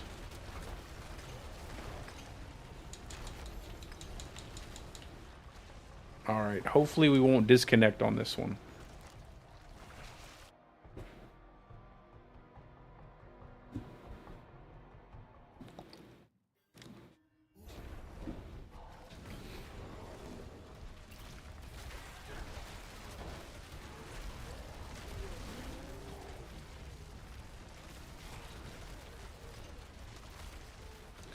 Maybe if I just get through this as fast as possible.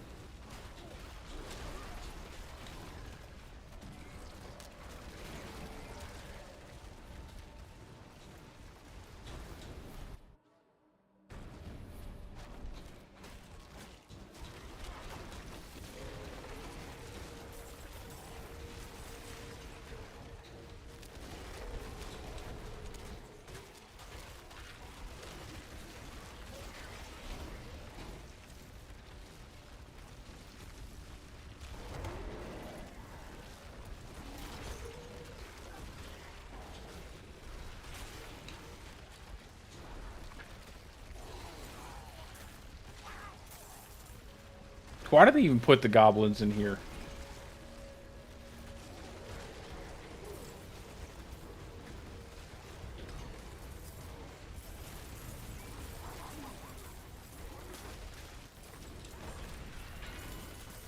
Okay, there was a goblin. I was like, what? I heard a goblin.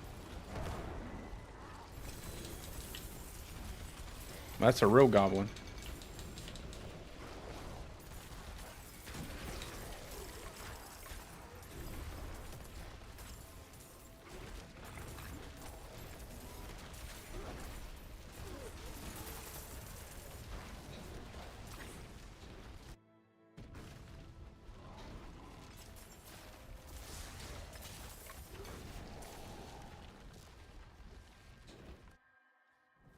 These little portals are so weird. I don't even know what they're supposed to... I've never really gotten anything good out of doing these portals. I feel like I should just run to the end, but then...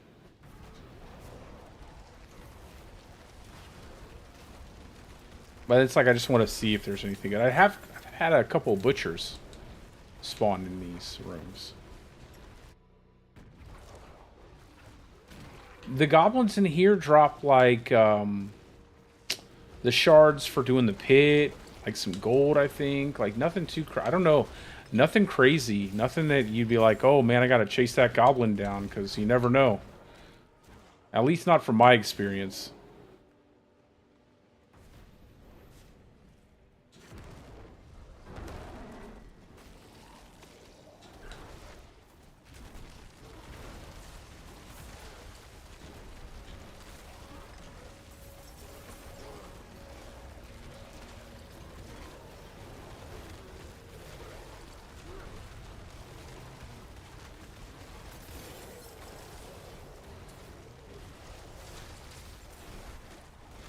I think running around and farming with Yom is better, and then doing pit pushing with Quas is probably the, you know, for the high-end damage, because I honestly don't like the fact that I can't use Shred for, like, farming and stuff. It feels nice to be able to just jump around.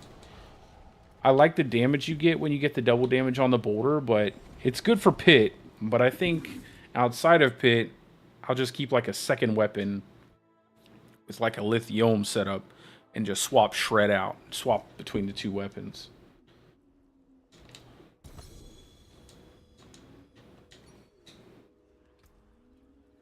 Let's see. Garbage. Garbage. Garbage.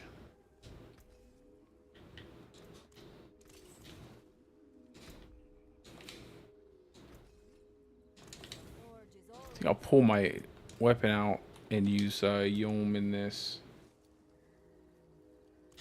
Can throw this stuff in here.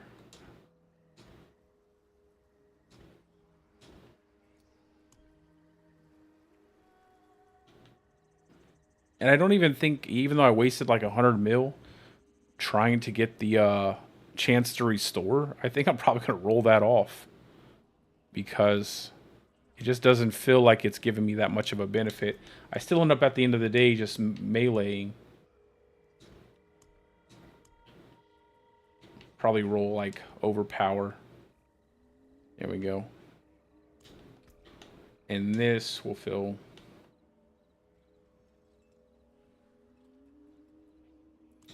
For farming, this will work better. For pushing pit, the other one works better.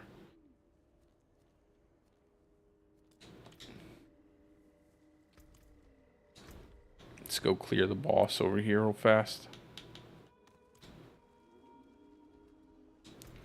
The only reason why I don't keep my boss mats on me is because I don't want to die in hardcore with all of my stuff.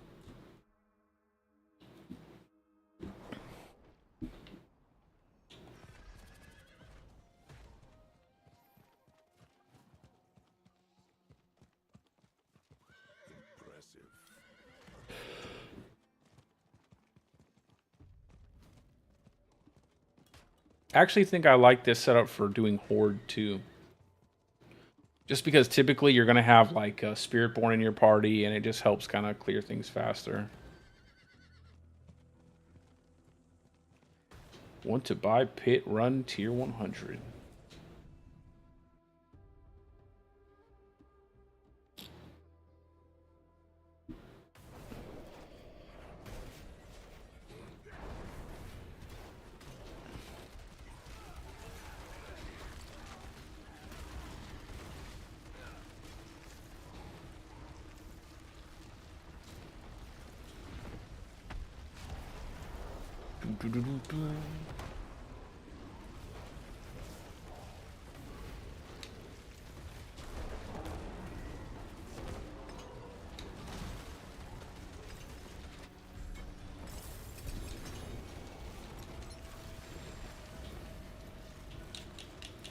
All trash. Yeah, you keep all the aspects. You keep all your aspects and everything that you've already unlocked. You just don't get your, you have to level your glyphs back up. You're going to have to get your spirit boons again. All the extra stuff you normally have to do when you make a new character. And you lose all your gear and everything too, and whatever's in your inventory. So like I'd lose all this stuff, so I'd have to farm that again.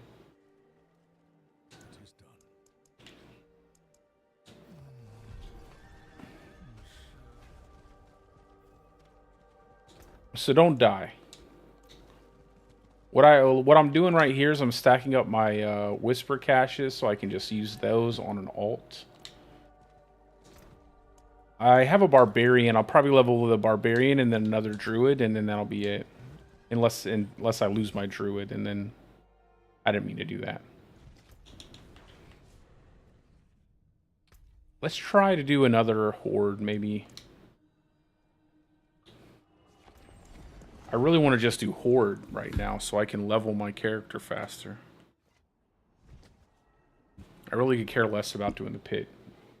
Not till I have better gear.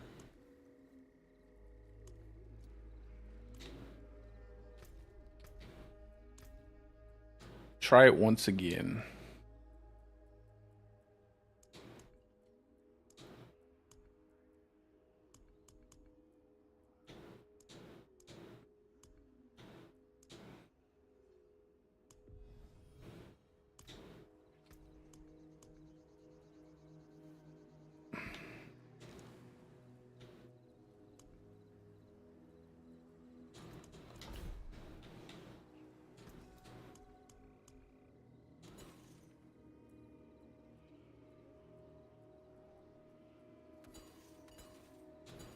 There's that.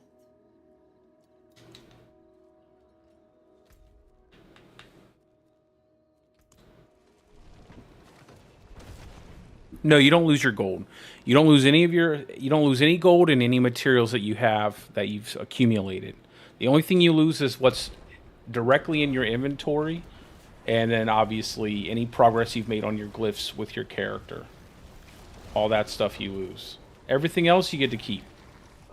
So it's actually not too bad. Like once you get accustomed to it and you're really good at like leveling your characters and you've had everything, it sucks to lose the gear, especially if you have like a really solid gear piece. But typically when you play hardcore, it's nice because the economy isn't so jacked up, because in softcore there's a lot of RMT that goes on. Not that there isn't a lot of RMT that goes on in hardcore, but people aren't really that about RMT because you die, you lose your character, you lose all your gear, there's no point. So when you have all that going on in softcore, people, buying gold and stuff, and it just really jacks the economy up. Here it's not so bad. Here it's like, things are more reasonable.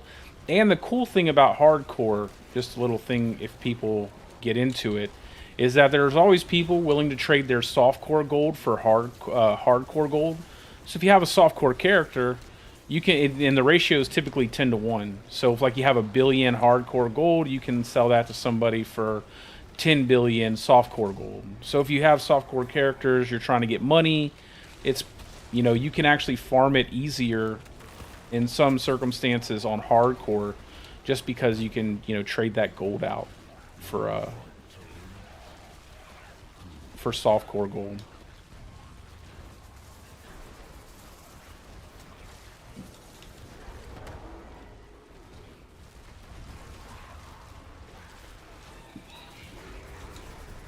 Man, I gotta pay attention to my, oh my god, dude got a 4GA Shroud, bro.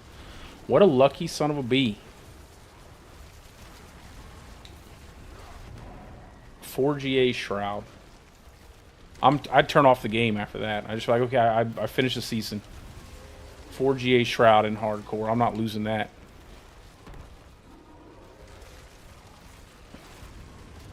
I just log back on every day just to kind of link it in chat and then go back to playing softcore.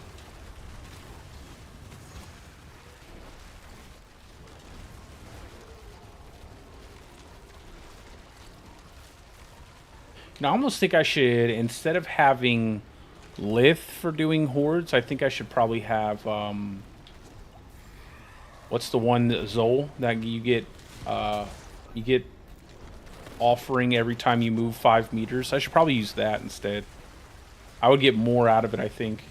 Just because you're constantly moving when you're doing Infernal Horde.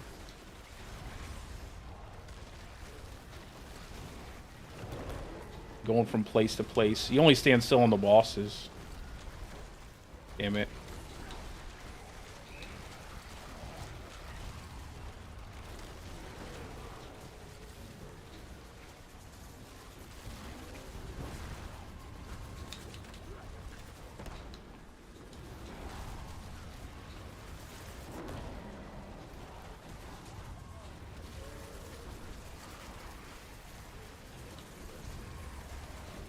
All these maracas.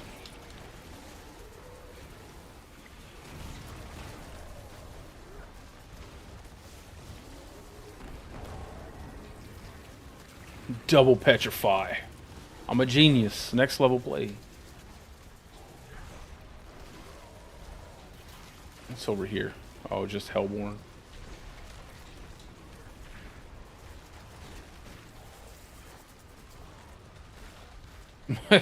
Yeah.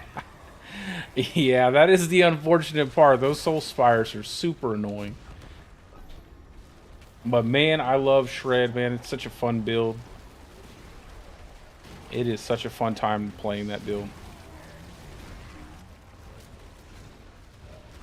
Just a little more, man. They just need to give us a little bit more to that. Like, probably not a little bit more, but you know, they need to buff us up a little bit with something to make that Shred really kind of pop. More AoE. They need to rework the Waxing Gibbous. It'd be nice if they turned the Waxing Gibbous into like a,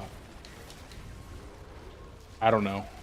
It's kind of hard to give up that Stormclaw aspect, man. That Stormclaw doubles your damage, basically. So, over doubles your damage.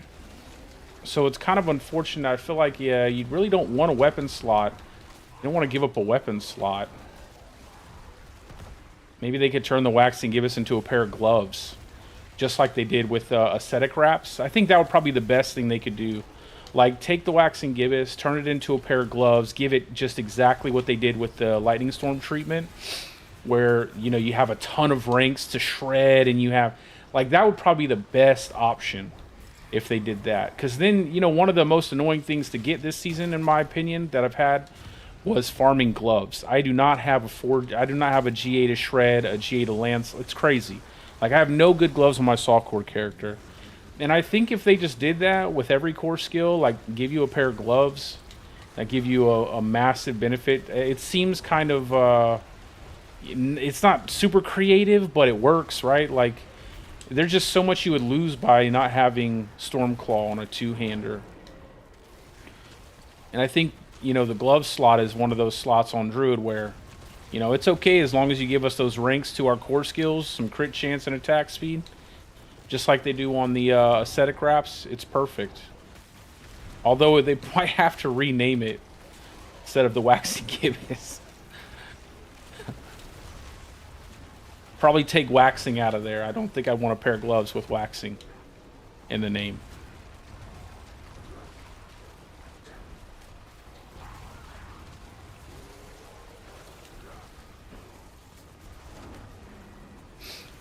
Yeah, it's not too bad without a Spiritborn in here. Maybe the Spiritborn is what dropped me. The big poison animation. As soon as he casts that, what's the earth? What is it? The ape, the gorilla build. Instead of it being, it's like they're using poison instead of whatever. I don't know. I don't know the Spiritborn, man. Whatever the gorilla build is, that, but turned into poison.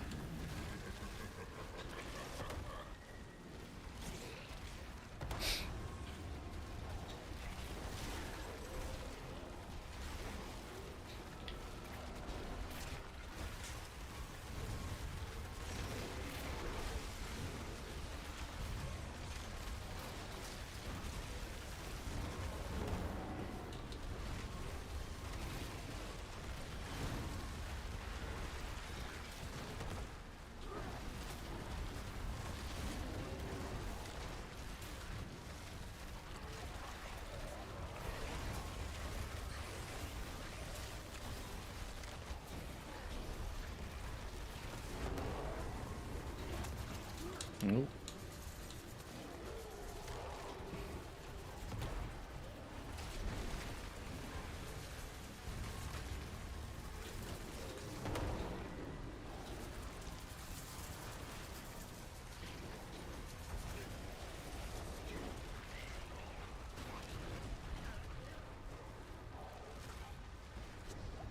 Man, I definitely need to get a GA to cooldown. I feel like looking down at my bar to make sure I cast my Hurricane. I need to like 2 more seconds of space to cast my Hurricane consistently.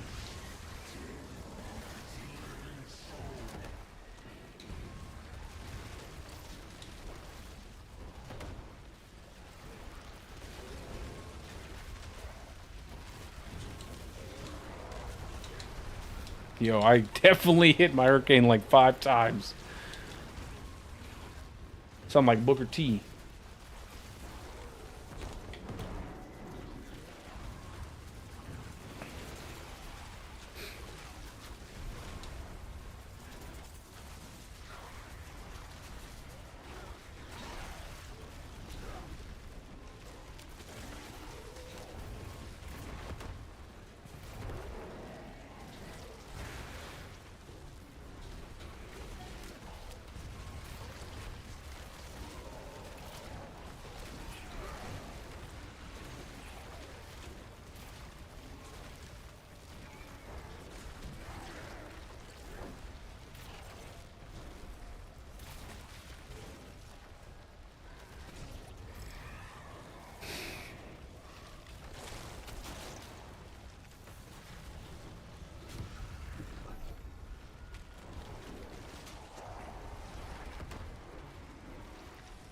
Yeah, or just make it where they always pull enemies. I think instead of that, I think instead of having the buff that pulls enemies to the spires, maybe if they would just always pull enemies, or maybe enemies would just spawn inside of the spire, like automatically.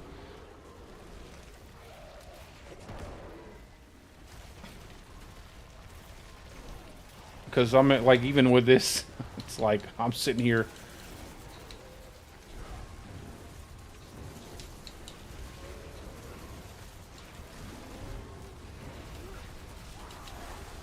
Dude, cast Poison Creeper, bro.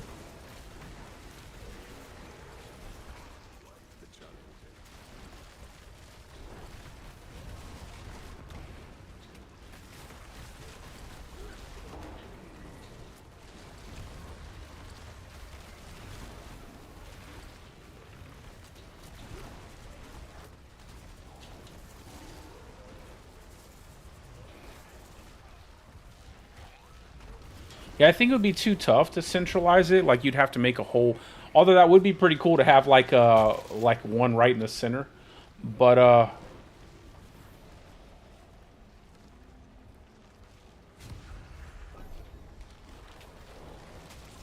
I think if they just made it where enemies were pulled towards it, automatically, like, they should just add that in. Instead of being something that you have to get from a buff, just automatically have it. You're pulling these enemies in. It's not like it's that big of a deal, man. It's not like the spires give you a ton of Aether anyway. They're pretty bad. So...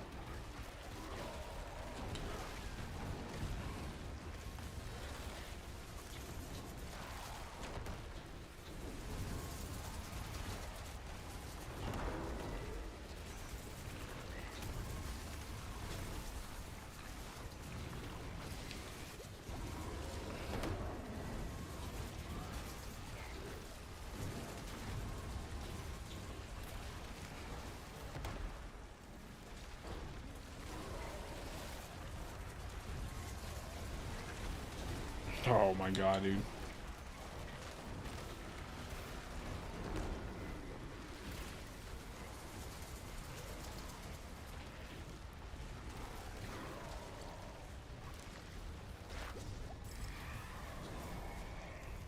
What do we got?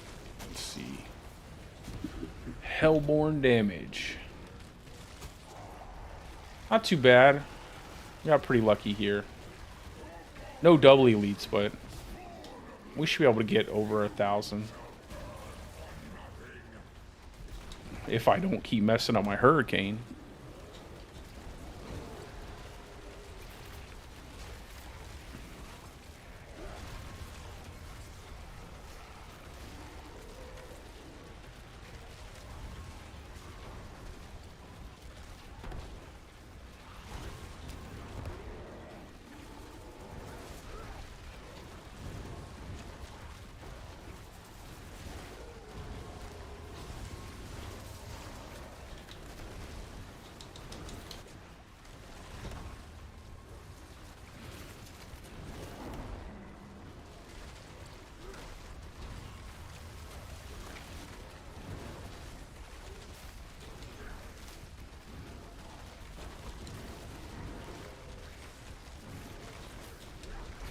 Well, at least the time ran out before I dropped my hurricane. Not bad. I didn't expect to get that much.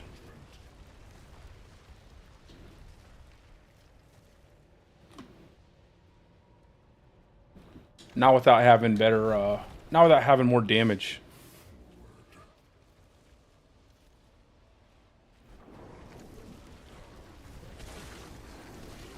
The old glib. I hate glib.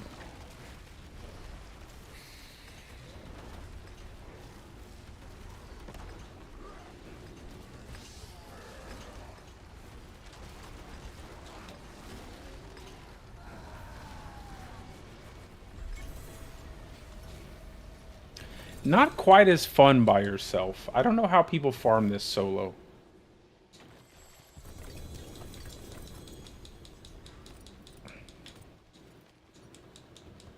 But then again, I'm not much of a grinder. I like more or less difficulty versus a grind.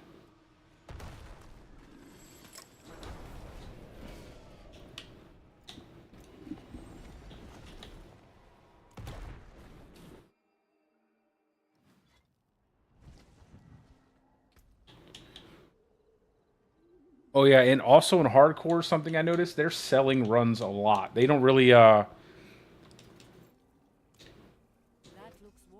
set up a lot of I am listed. They don't really set up a lot of parties in the party finder. It's kind of sad, honestly, because I think it's party finder for me is like the saving grace of the season. Like, it is one of the best aspects of the season. I thought maybe hardcore, although people are much more trustworthy in hardcore, I will say. I haven't ran across anybody who are leeching or trying to like hop in a party just to soak up boss mats. But they're just not as sociable, I guess.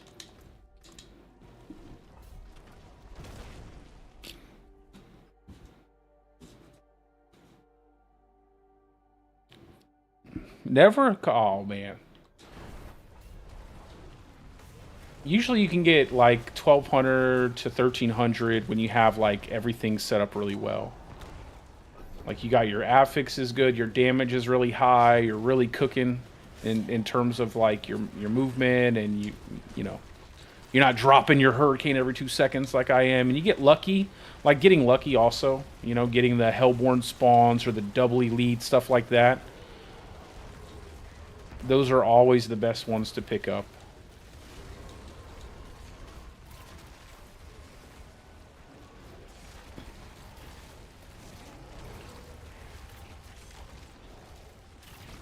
I almost wish they had like maybe once or twice, like maybe not once or twice, maybe 2 or 3 times during your Infernal Horde, if you could reset whatever buffs they give you, so that way you could actually have a more consistent like playthrough each time. Because it kind of sucks when you just get bad, when you get bad buff after bad buff, and you're not getting any Aether, or you're not getting any Hell spawn.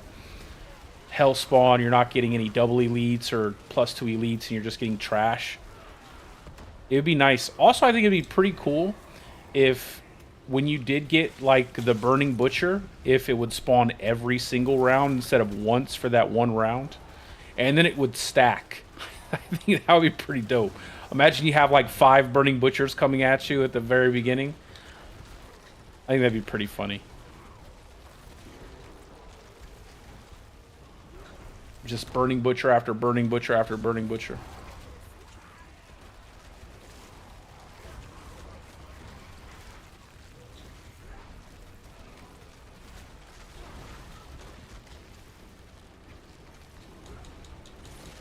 They should change the theme of this every season. It would be kind of nice if they did that too, just to kind of keep it fresh for your eyes, where you're not looking at the same thing, all this red. It'd be nice if there was a setup for like the expansion, where you were inside like a jungle theme or something like that.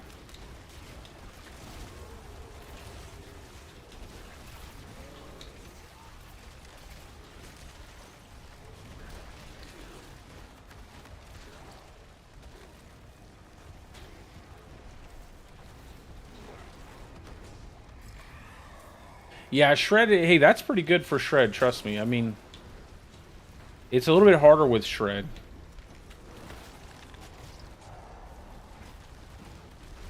I'd have to get on my Shred build and run a couple just to see how well I do with that setup. You know, Shred really depends on you getting those high-end items, especially for like your single target damage. Like, you really need those high-end items to really kind of get the build to start feeling smooth in all content.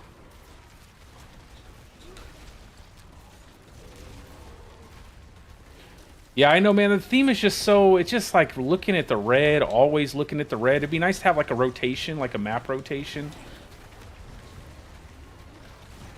I don't think it would be too much, like just to have a map rotation set up for your Infernal Hordes.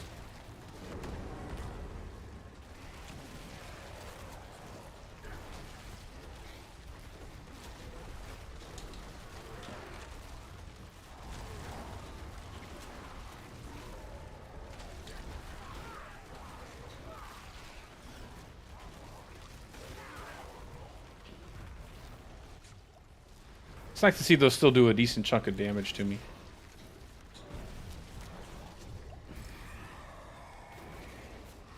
Burning Rain. We'll go with Hellfire. Although I think Hellfire might be bugged. I don't know.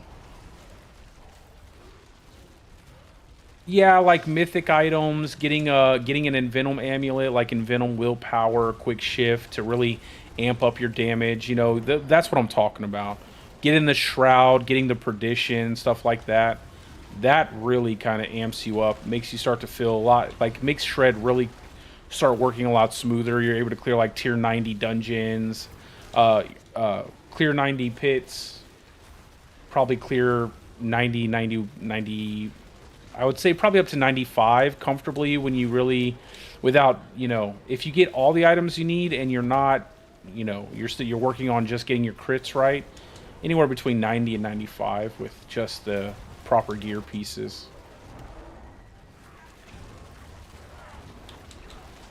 And then everything starts to feel much better.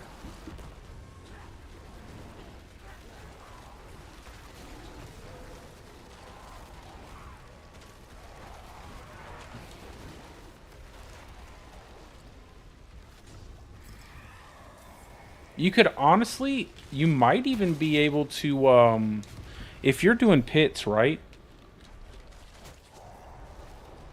Yeah, I think there is some buggy with Hellfire. It doesn't seem to spawn your, Hellborn either whenever you get the Hellborn buff from the fire. I've noticed that every time I've gotten that, I haven't seen maybe but a couple Hellborn spawn out of that.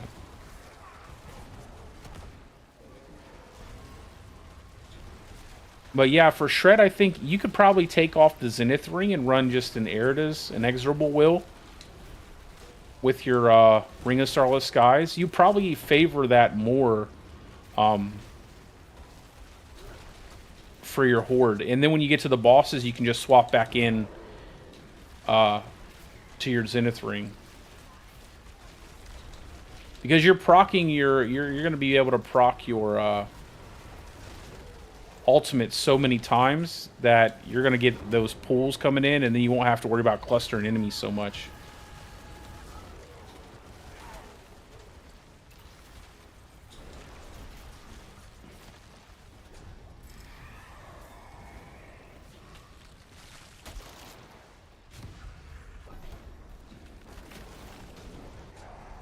You could try that out. Try out an Erida's for the mob stages.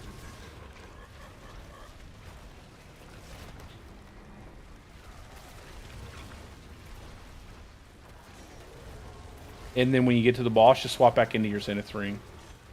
And I think you'd probably find yourself having a much smoother time. Because your Stormclaw aspect should really be dealing that damage. Once you cluster everything together, you should kill stuff pretty easily. I might actually try that out on another stream. Maybe next time I stream. Just do like a shred stream and just tinker around with everything to see what works in every single area.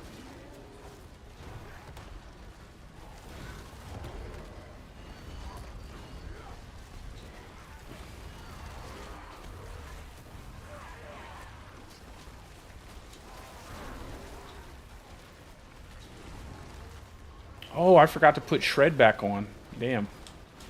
I could be shredding through everything.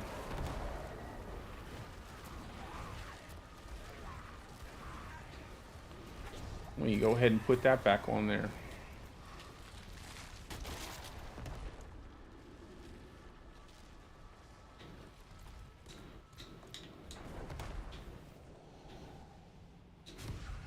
Now we get Hellborn. Okay.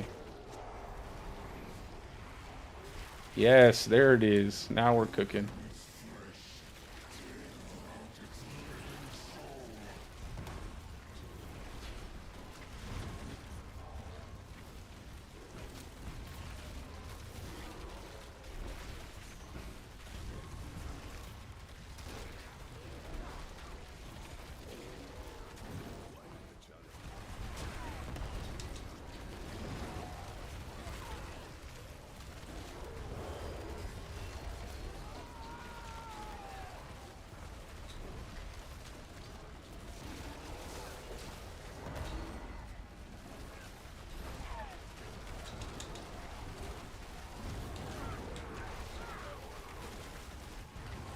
I actually kind of like not having a Spiritborn in here. You get that full effect of like not being able to wipe the entire map out in a second, and it looks kind of cool. You're like getting surrounded by all these enemies.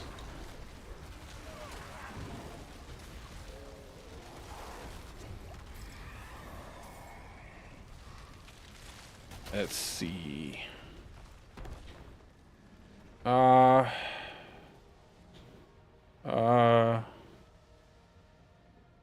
I don't really want that. I guess we'll go with elite damage. I should, you know, I should probably grab the minus resistances. I got plenty of resistances. I didn't need to do that. I completely forgot about my resistances having so many.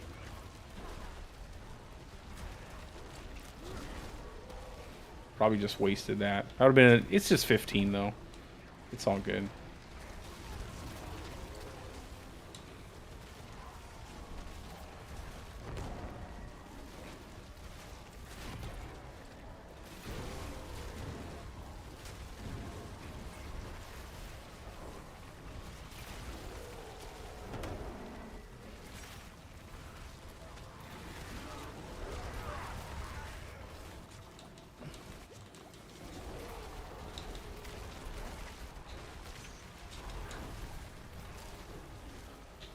Slowed down.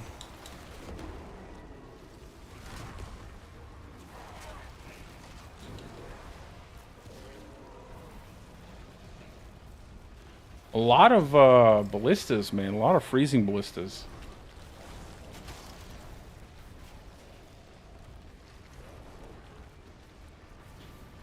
Yeah, I know I've seen them spawn with it, but it's just so infrequent. I feel like they don't really... I feel like it's a waste. It definitely isn't every single time Hellfire drops, which I think it should be. If it's a buff, it should definitely work like that. Not like every, I don't know, 10% chance to spawn them. It should just drop them whenever Hellfire drops. Doesn't make sense that it doesn't drop them constantly. Because the Hellfire drops constantly, that's for sure.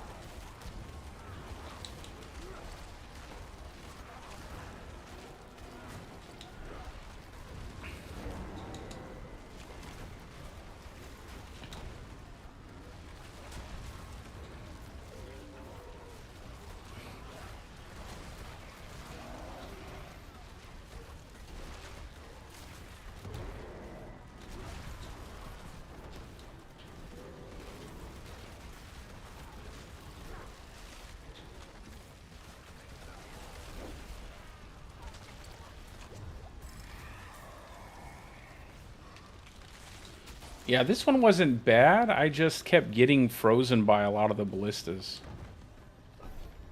That's all that really messed up this run. It's kind of the problem when I don't like to... I don't really need Unstoppable on the build because I'm so tanky.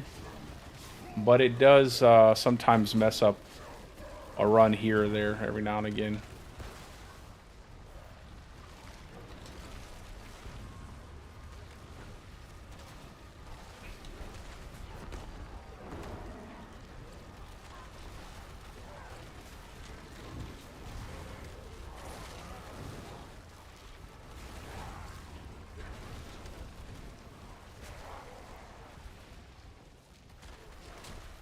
Hey, spawn these enemies, okay?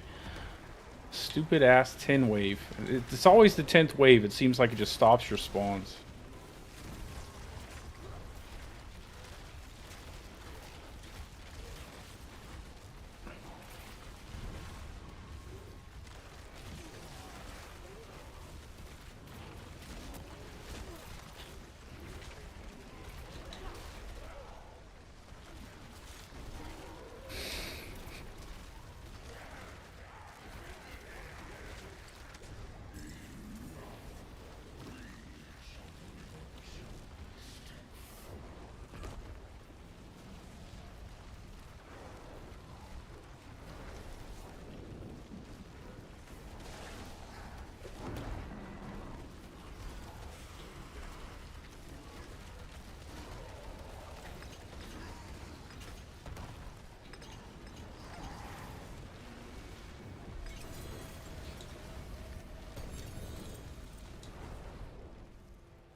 Yeah, I didn't see any either.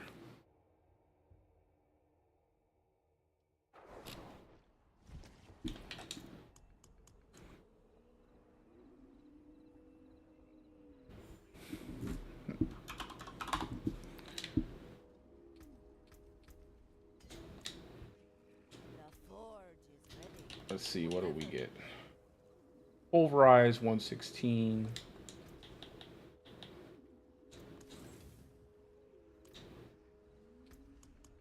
Yeah, all they need to do with the ancestral items is they should always drop the high-end aspect. Like, whatever that range is for the ancestral item, like item power 800, 5%, 10%, that difference there, it should always drop within that range. Then it would be perfectly fine. People wouldn't have an issue maxing out their aspects.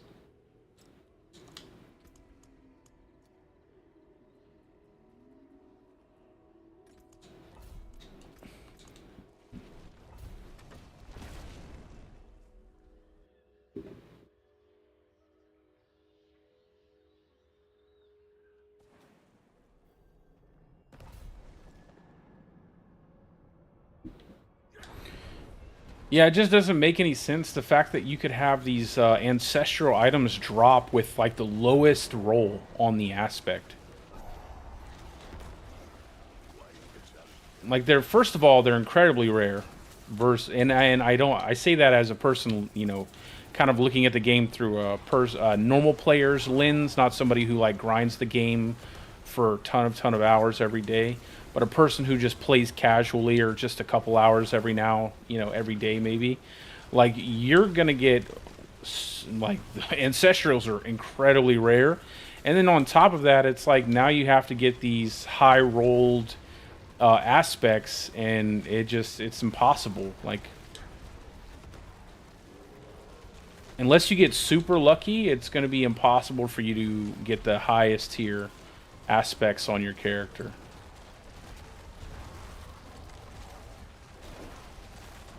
Or if you want to buy it, but that requires a lot of gameplay too, because you're going to have to buy it from somebody.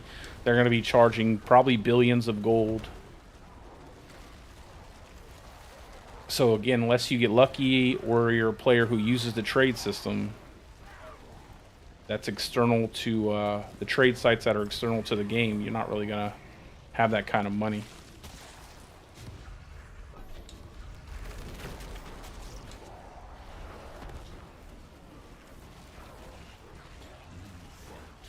Yeah, it's just too many, man. Another one. Or you know what? You know what really sucks when you get a really good item, and it's also a high tier aspect that you need, right? So you're like, I want to, I gotta salvage this thing, so that way I can have it in my codex to put on another item that I might get. You know, I always notice that too. It's on a really good piece of gear that maybe I don't even need the aspect on that piece of gear, but it's an aspect that I do need that's on a different piece of gear, and it's always like that. You end up salvaging this really nice, like 3 GA piece of gear.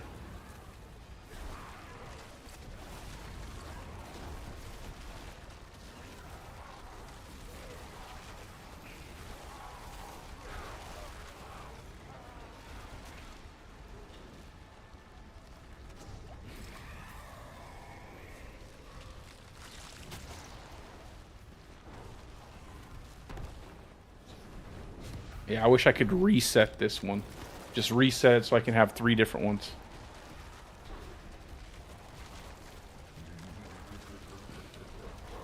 They could do like, you can reset it once for a 6 wave run, twice for an 8, and 3 times for a 10 wave run.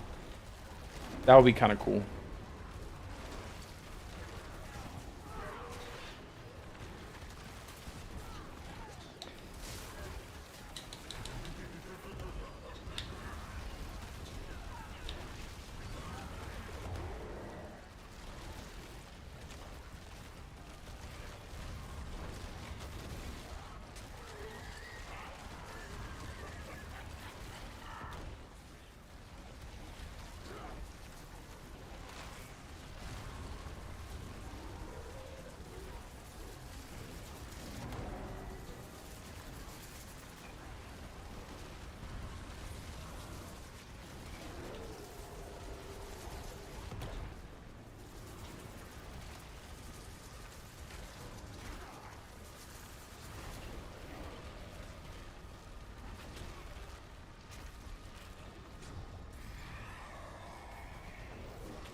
Let's see. I guess we'll go with Hellborn.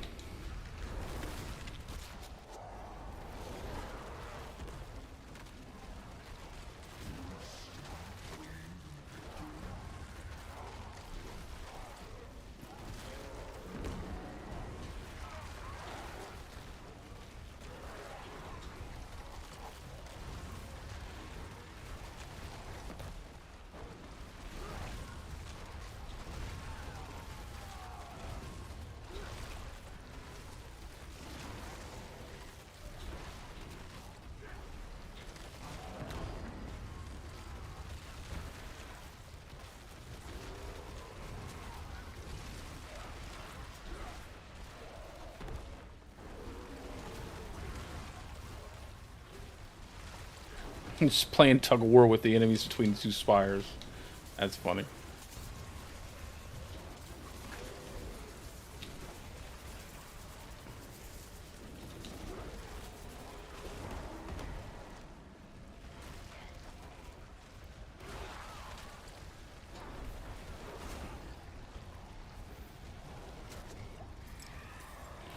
Oh, don't start lagging on me now.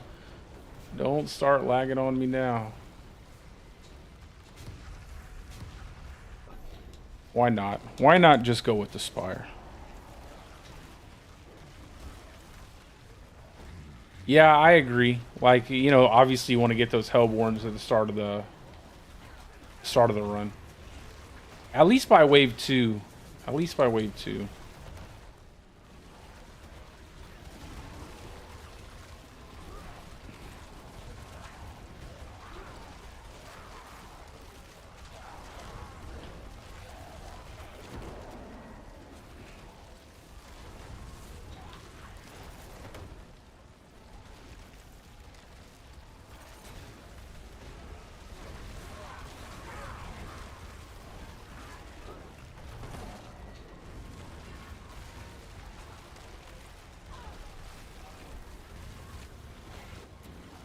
I think we'll do some Undercity after this, and then Do that for a little while, and then I'll probably pop off stream.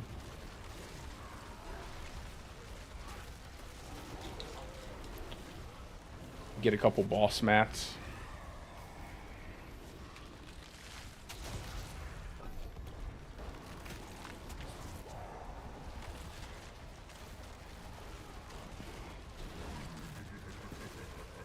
Yeah, see, no one's joined the party. It's been listed the entire time.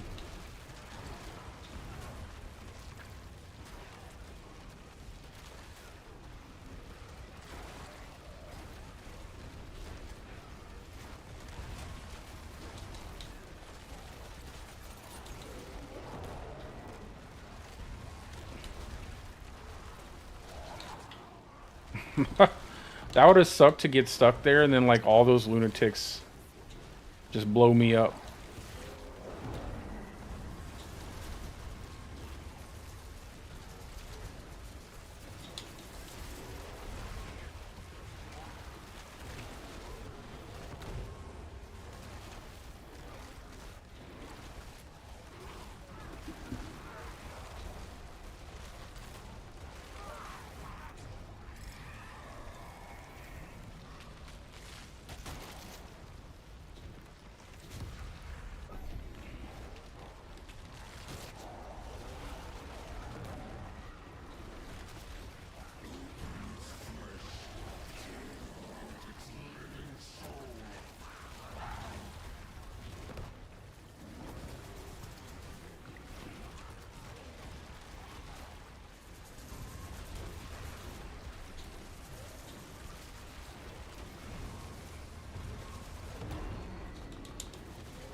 Killed the straggler. Invigorating. I think I've had that a few times now. We don't really need that.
That was better. That wave was much better.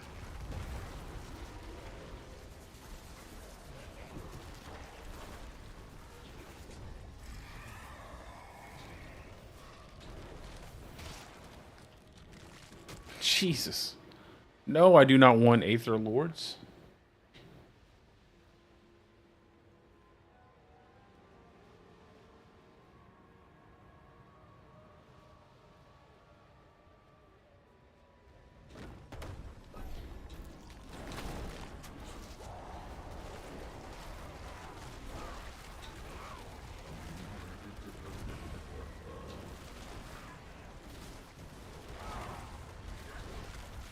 I want him to kill my Hellborn spawn.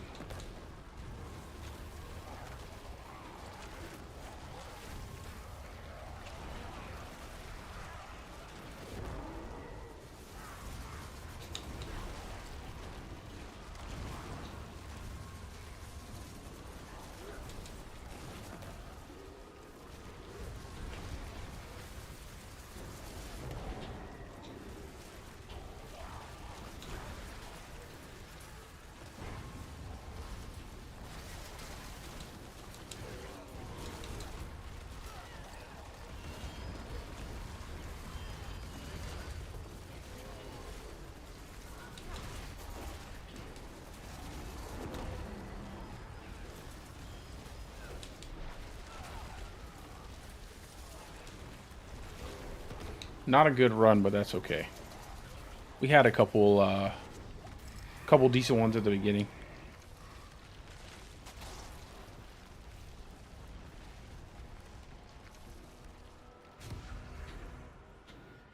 I guess we'll just go with the elites, since I have double elites.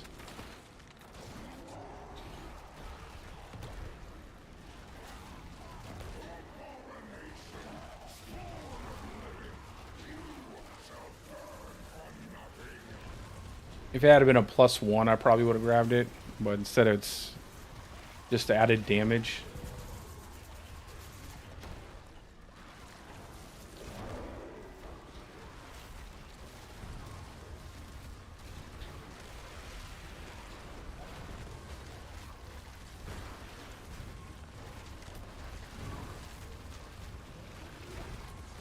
I think it's fine to give, like, when the Hellborn spawn, when you add one to a spawn to give it +1 more Aether, but the added damage should give a +2, like +2 for added damage +1, because you're getting extra spawn, so that's a pretty big increase. But the damage one, not really that big of a deal.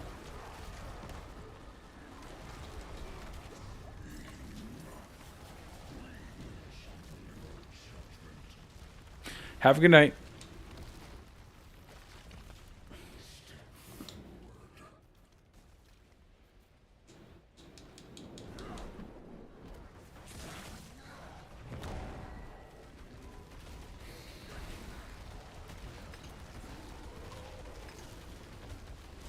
He drug me. That's funny.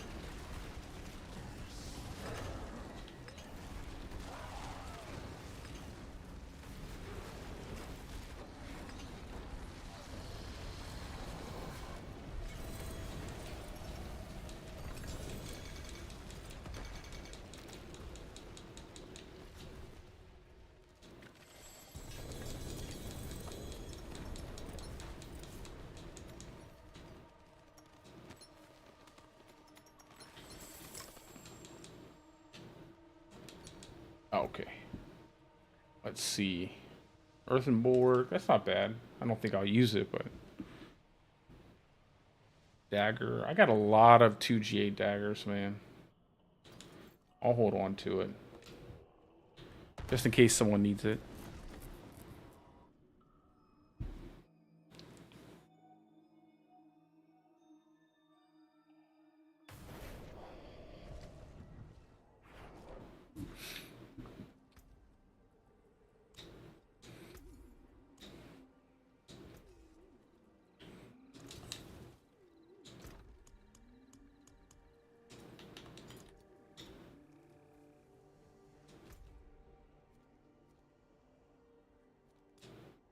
Oh, you know, I forgot to, how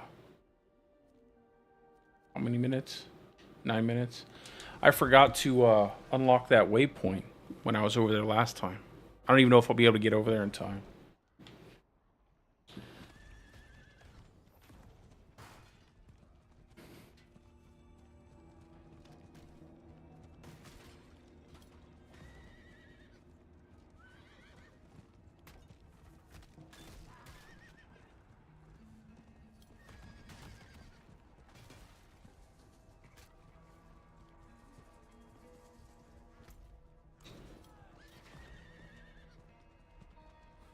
Quite the challenge, eh?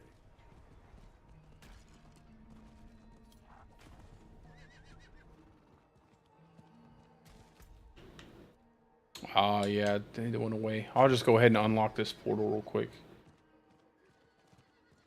That way I don't have to worry about it next time.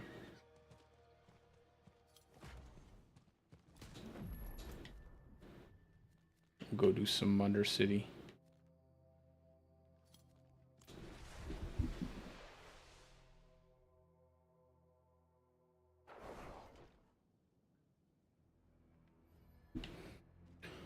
Let's go.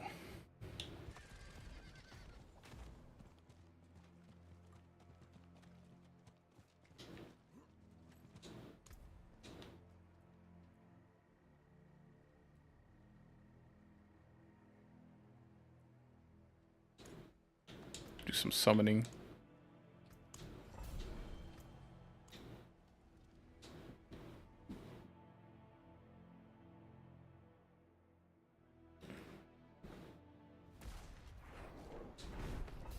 I don't really need anything from the bosses, but I would not, you know, it wouldn't hurt to get another shroud. Potentially a better shroud. Like max life, all stats. That's only 2 things that matter on a shroud anyway.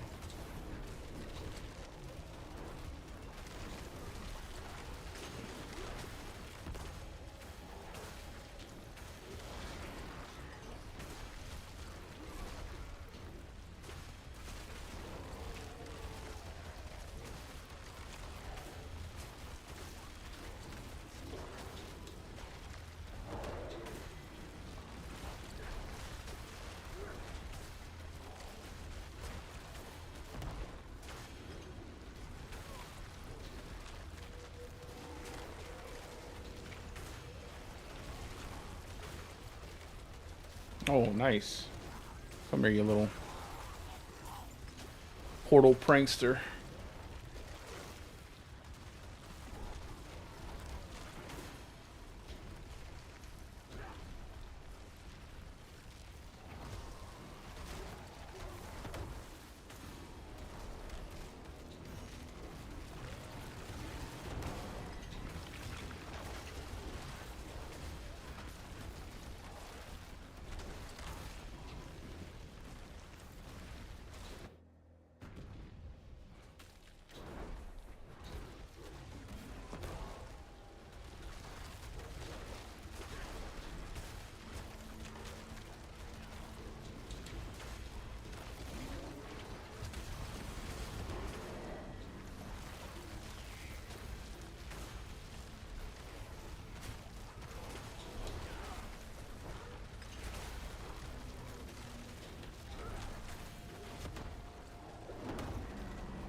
We don't really need the time, but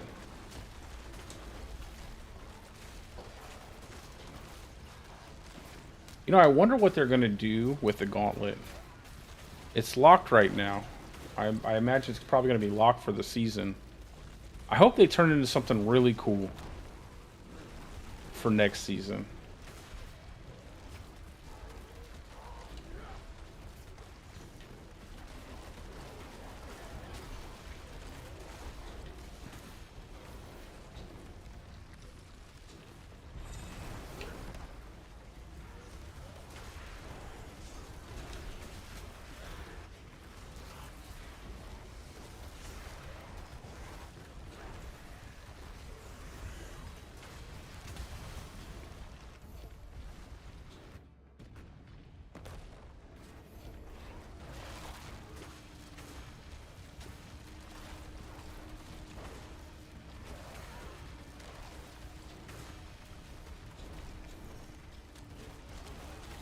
And they'll just go straight to the portal.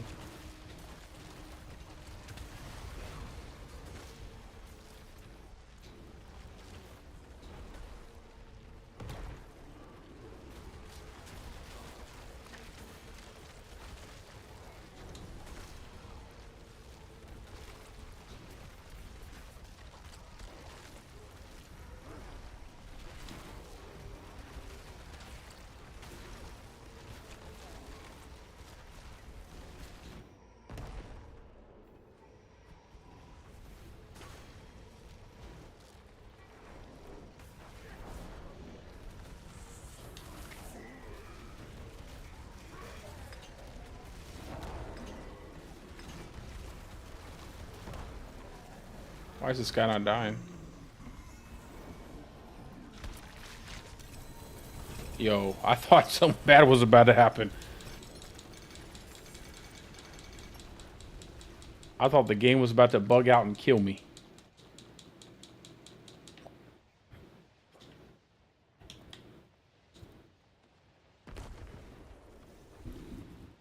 $750. As long as the armor and res is capped.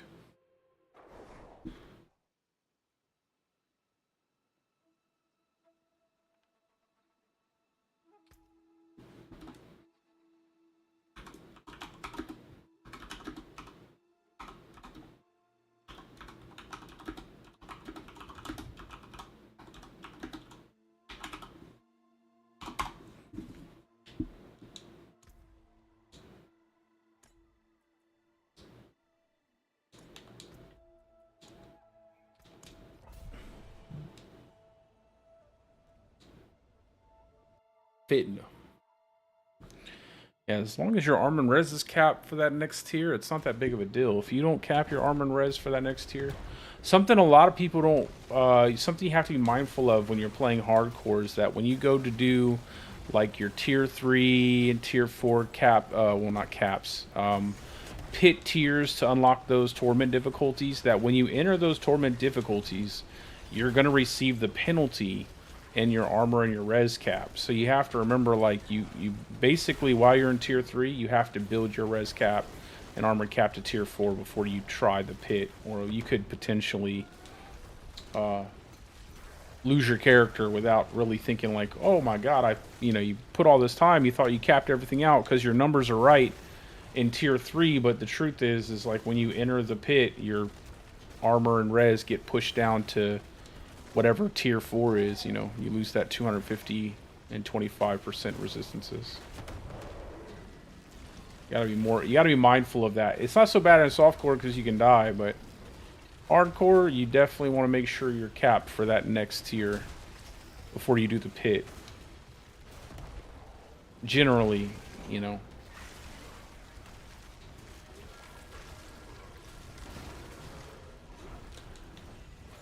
Now, if you're playing Spiritborn, probably not. You probably kill everything without it hitting you. But I'd still probably want to cap everything.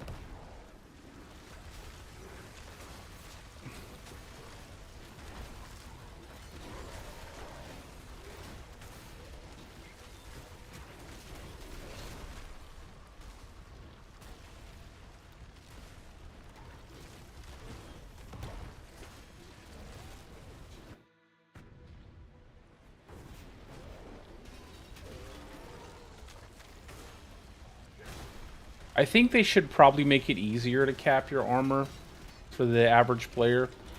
Not too much easier, but just slightly easier. Maybe increase the overall stats you get from your armor on your gear pieces.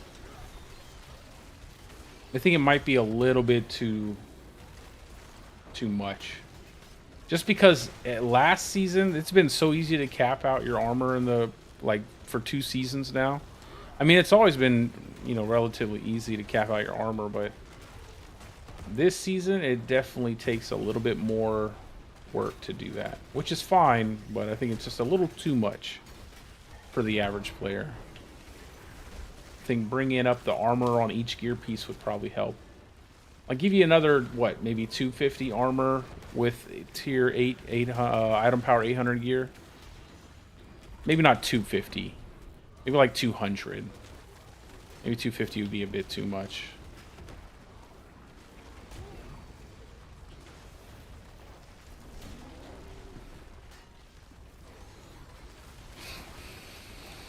Although then it's like you have all these armor nodes in your Paragon boards, and it's like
I'm gonna look and see if I can't find a pair of boulder boots on one of the trade sites. I'm sure I have plenty of stuff I can sell to make the money. I just have to remember what stats I need.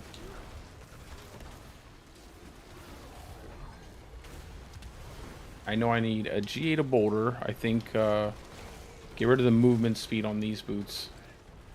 I think that's the only thing that does suck a little bit about playing a Druid is you typically end up losing a lot of movement speed, opting for different damage affixes.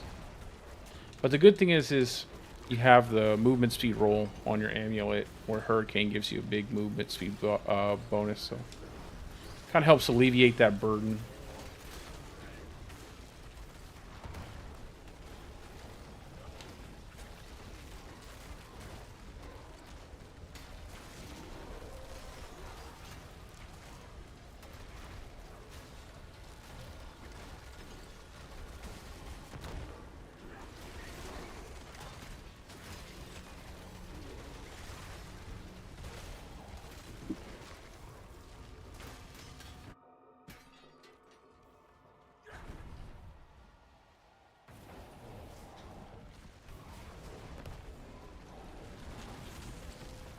I have devoured many. How?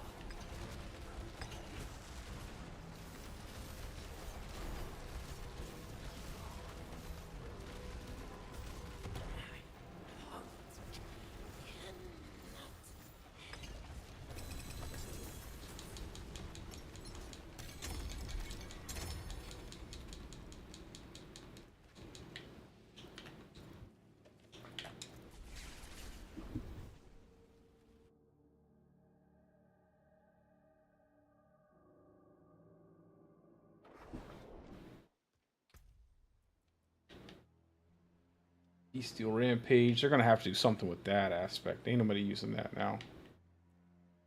Such a waste.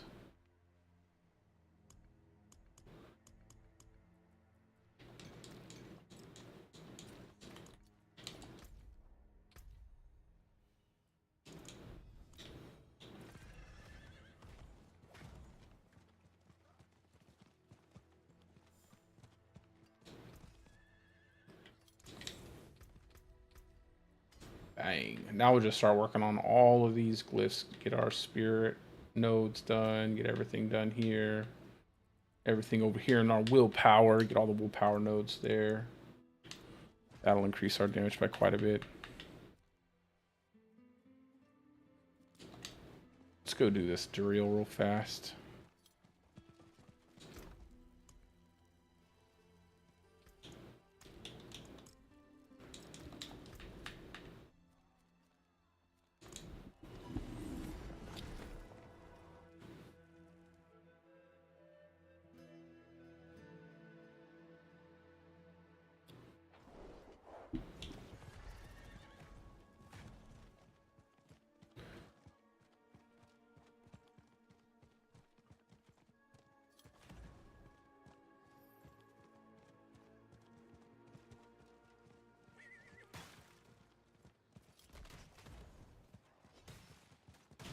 Oops.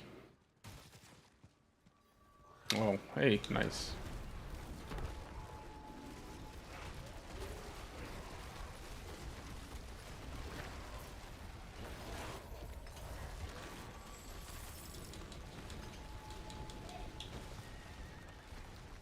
Best event in the game.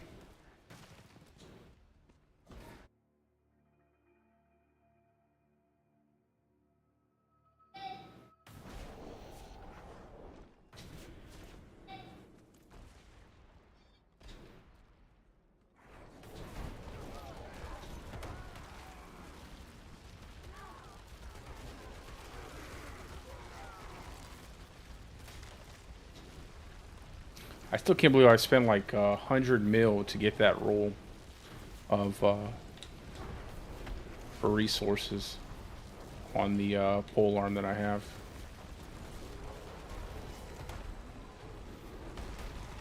What's going on?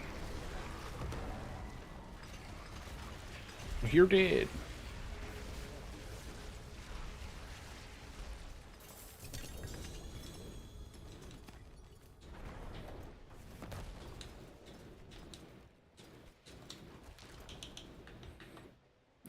Let's see. Is there anything I can do real fast?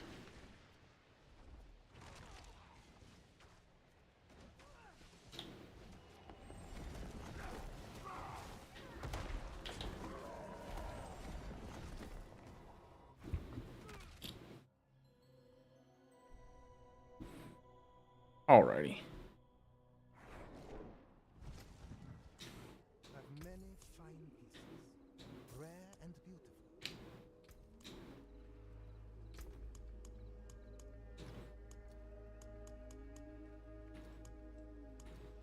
Okay.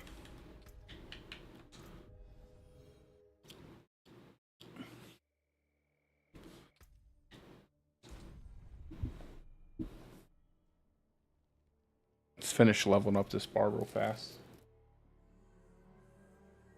I think I have enough caches. No, I probably need a couple more. That's all right.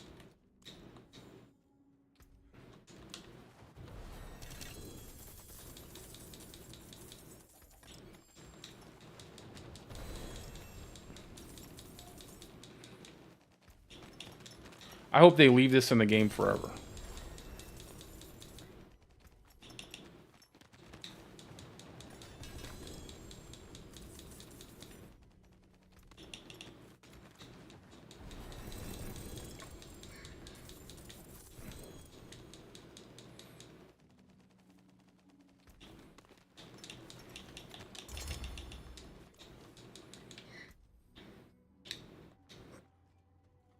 Three more levels.